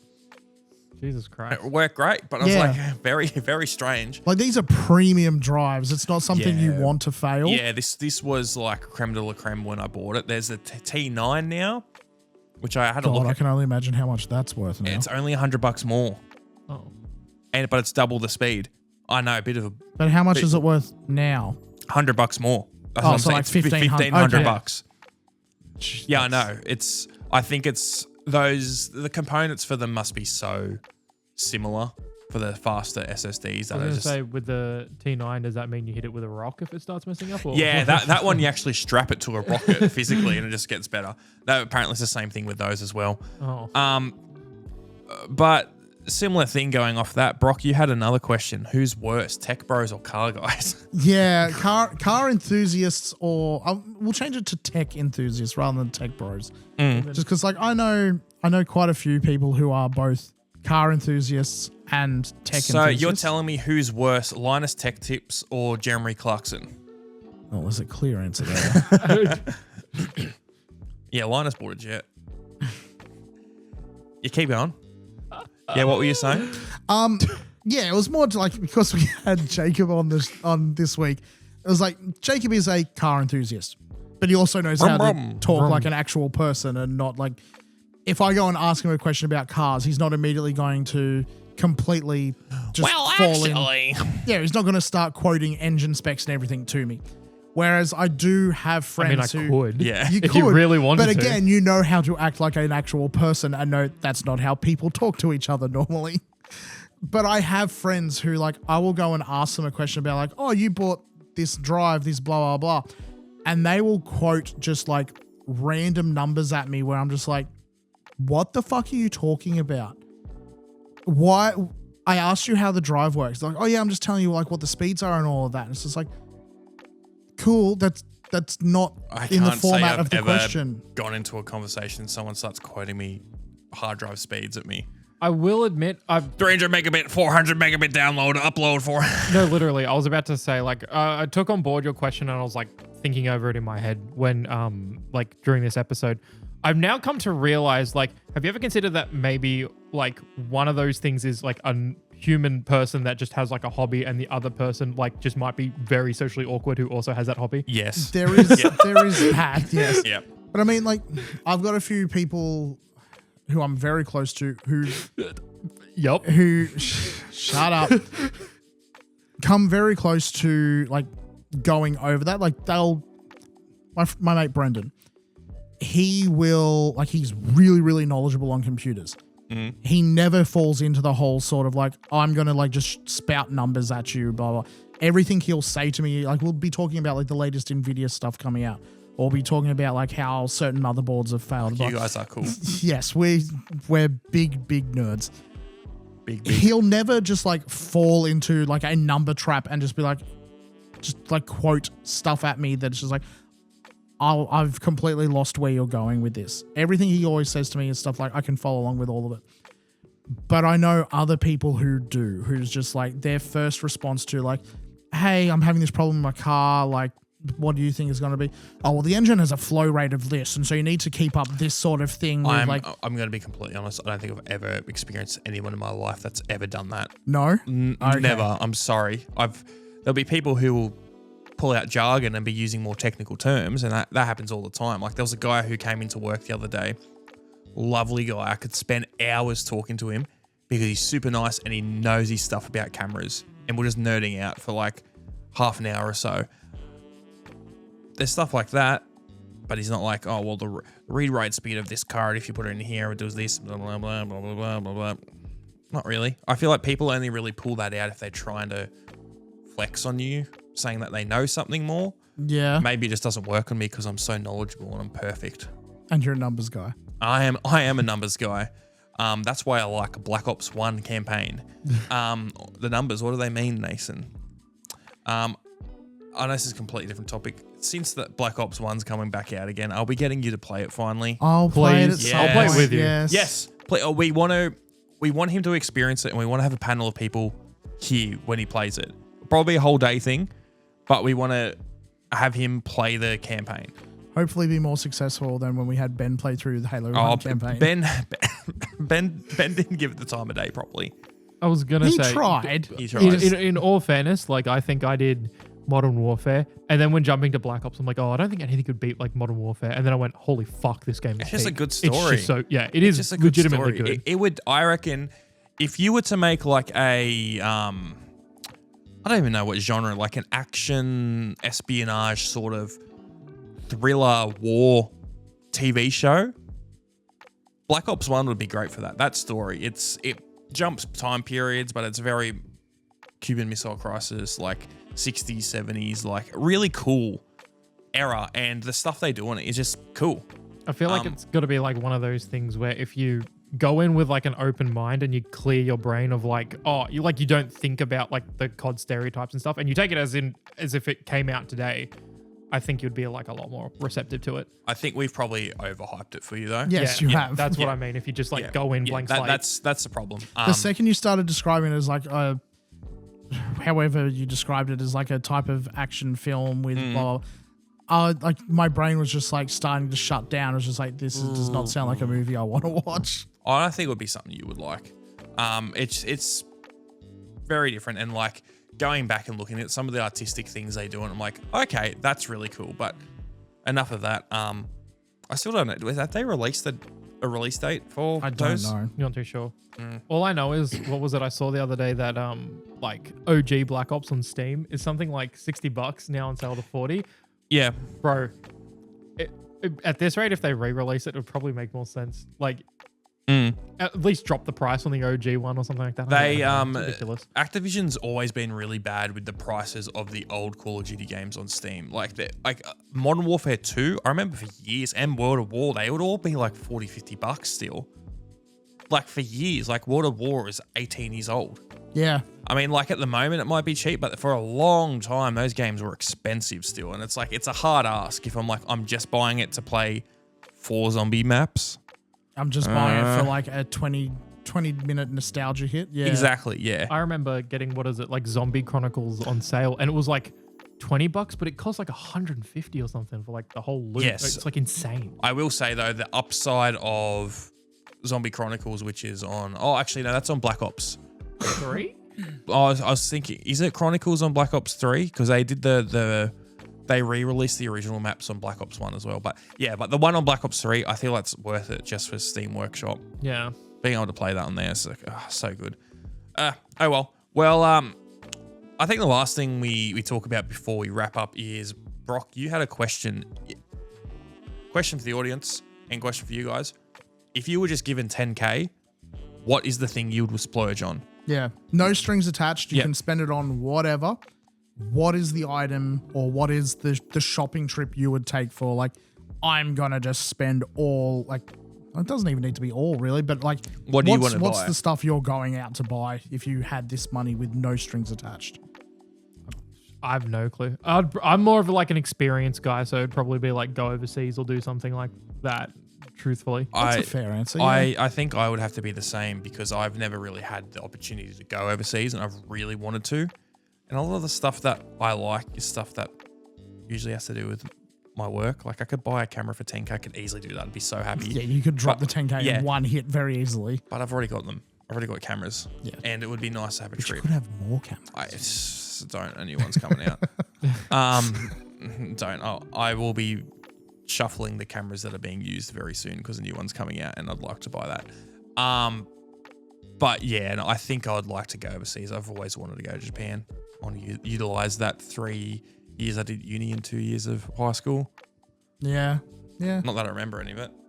I'm very much a homebody, so like I would definitely be going out and just be like, I'm going to go and buy all the things that I have not been able to purchase in the last couple of years just because of other stuff CPAP happened. machine. Yes, I will be buying a CPAP machine very soon. It wasn't 10K. I may have just gotten a large amount of money from an inheritance. And so, yes, a CPAP machine is first on the list. You could now buy an iPad. Yeah, I don't want an iPad though. You could now though. I could. You could yes. get a super beefy PC rig. Do you know what? Like when I saw He told me this. So this just quick backstory. A relative of mine passed away quite a while ago. Don't.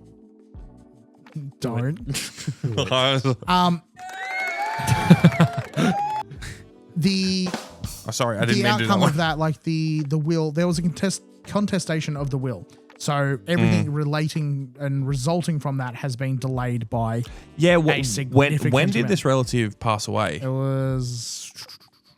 I remember when it happened, but I don't remember when that was. Shoot, how long has it been now? It's been like 8 months? Yeah, yes, yeah. Yeah, it was around the end of last year. Something, yeah, it's, yeah, 8 to 10 months. And I know that like settling of estates and that can take a long time. Yes. But because of this contestation, it's taken a lot longer. Anyway, end result is it's all done with. The money has like come in. Not that I was expecting anything like this much. I was like, if 800 had come in, I'd be like, oh, thanks. That's, yeah. I wasn't expecting. I thought you would just be like, oh, it was worth it in the end. No. I was like, what the fuck? Oh boy, I love death. I would much prefer this person to be alive. Yes. I mean, yeah, death happens. It's just a fact of life. Sadly how it is. Yes, we live and then we die. Yeah. Anyway, we live and learn as well. I honestly wasn't expecting anything out of this will. To have this much come and be given to me, I was just like, whoa, okay. Wow. Like a bit surprised, a bit taken aback. My first thought for it, honestly, as like I was sitting there talking to Laura saying like, look what's just come into the account, So I was just like, I could buy the Thor now. Jesus. Thanks, man. That was my first thought, was just like, oh, cool. But then, yes. Thor had a price rise. It did, yes. Yeah, and as with a lot of other stuff, as we mentioned at the start. Yeah, no, and I think they're a fair bit hard to get now. Yeah, there's other stuff I need to... I think I was very lucky when I found out about that thing. You and Ben were very, yeah, because I told lucky. him about it. I jumped on that like quick smart. It was $600 would be like an amazing price for that right now. Yeah. I've seen people online selling them for a lot, yeah. But no, if I was like, I didn't get 10K, but if I had been given 10K and like no strings attached, just go out, I'd probably be looking at upgrading my PC again. Honestly. Yeah. Or you want to buy mine again? I mean, I was looking at some PCs we sell at the moment, and I was just like, not quite the same, but that one from a little while ago would have been hectic at that price. Yeah, it would have been very nice. Yes. The other thing was, and I'd said to Laura that we were very lucky that this hadn't come in like a month ago, because a month ago I did drop some money on a Kickstarter, but I was like, went for the mid-range thing. I bought a D&D expansion set thing. Oh, okay. Yeah. It's all like nerdy and shit. It's space opera themed. Oh, like soap opera, but different. Soap opera. Laura got very annoyed at me that I didn't remember that. She's like, surely you remember this. Because she knew it, yeah. The clip popped up on her feed the other day. Yeah. She's like, how do you not remember soap opera? I was like, I don't remember this. I'm sorry. Idiot. Yeah. But anyway, there was, I think if I was going to say materialistic item, that I'd drop the 10K on just to not to cop out and say the exact same answer as Jacob. I would probably go for a 10K spec MacBook. Oh, yeah. And the reason I say that is a fairly long-term investment. Yeah. Yeah. If it was a little bit later in the year when this rumored one comes out, I'd probably get that and just do it up there. And that probably wouldn't even be a top spec one. It'd be probably medium spec or something like that. But going off of, not this one in front of me, but the other MacBook I've had for nearly 4 years now, it is a trooper. And I could have gone better than that then. But now it's just like, for all the stuff I can do, it is like, that would last me 10 years.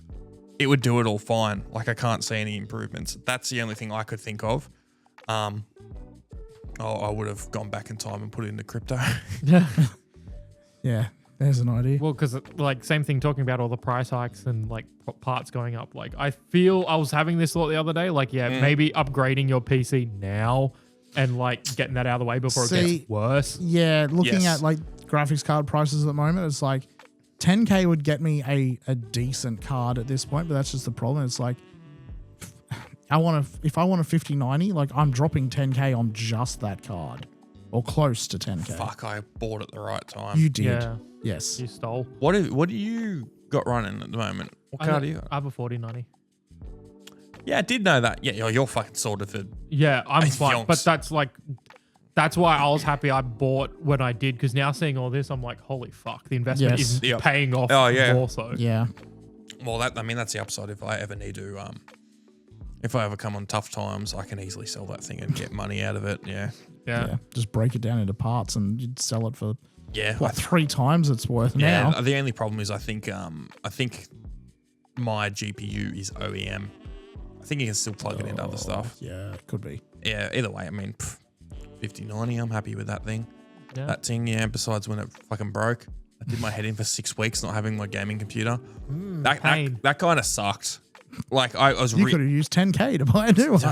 No, it was a lot more expensive than that when When it that was broke, going on. yeah. Oh well. Did either of you guys? Yeah. I was just going to repeat the question for the viewers. Yeah. Tell us, what would you, if you had 10K, what would you buy? Yeah. Formula. But, well, besides that, do you guys have anything else you want to say to that? I don't have any other stuff for this week, no. Yeah. What about you, No, Jacob? nothing that I can come up with. Well, we've got a few interesting episodes coming up. We do. Just before we sign out, we've got, as of time recording tomorrow, we've got a cool guest coming on. I won't spoil it. He's bald though, and it's a he. That'll be cool. We've already got an episode that we recorded last week when Ben was still here with Zach. It was also a very cool episode, and I really like that concept. So we're probably going to do something like that again. Yep. Being extremely vague. Next week, we've got a couple of episodes where we'll probably have Jacob and Zach on. God, yeah. So there'll be a 4-man. One of them will just be like a weekly episode, and then we'll probably have one that's going to be a bit more oriented around an idea. Still need to decide what that's going to be. But for the upcoming future, we might have a few episodes that aren't weekly. They'll be coming out weekly, but they won't be topical for what's happening in that week. Unless something big comes up and we shuffle things around. We're just trying to pad out time for when Ben is gone. We still need to try and think we're going to do something for episode 100. Yes. And it might be the first episode that Ben is back on. But we'll have a look. We'll see when we get to that. We've got that's only a month and a half away now. Yeah. That's crazy. That he's back. It's a very for cool episode 100. 100. I was going to say, it's a very cool milestone. Shoot. It is a very cool milestone. Yeah, no, some of our socials have been going up really well recently. Like, especially our Instagram has been growing a lot. And even then, not even just the growth, but like some of the creative ideas and where you want to push this forward is genuinely exciting. Like, it's a good time to tune in. It's just going to be a lot about time, which I might have some more time. There might be some more career changes going on. I don't think we mentioned at the start. I think we mentioned it before. Jacob is also now a Save Point member. Yeah. He's with Bang, not Bang. He's with Bang, but he's with Zach being some of our side guys. We might also have a side gal, but we'll see how that goes. And yeah, well, with all of that, there's some updates there. Get ready for some epic, cool episodes. And with that, Brock, is there anything you got to say? We will save it there. All right, see you, everyone. Bye. Bye. Bye.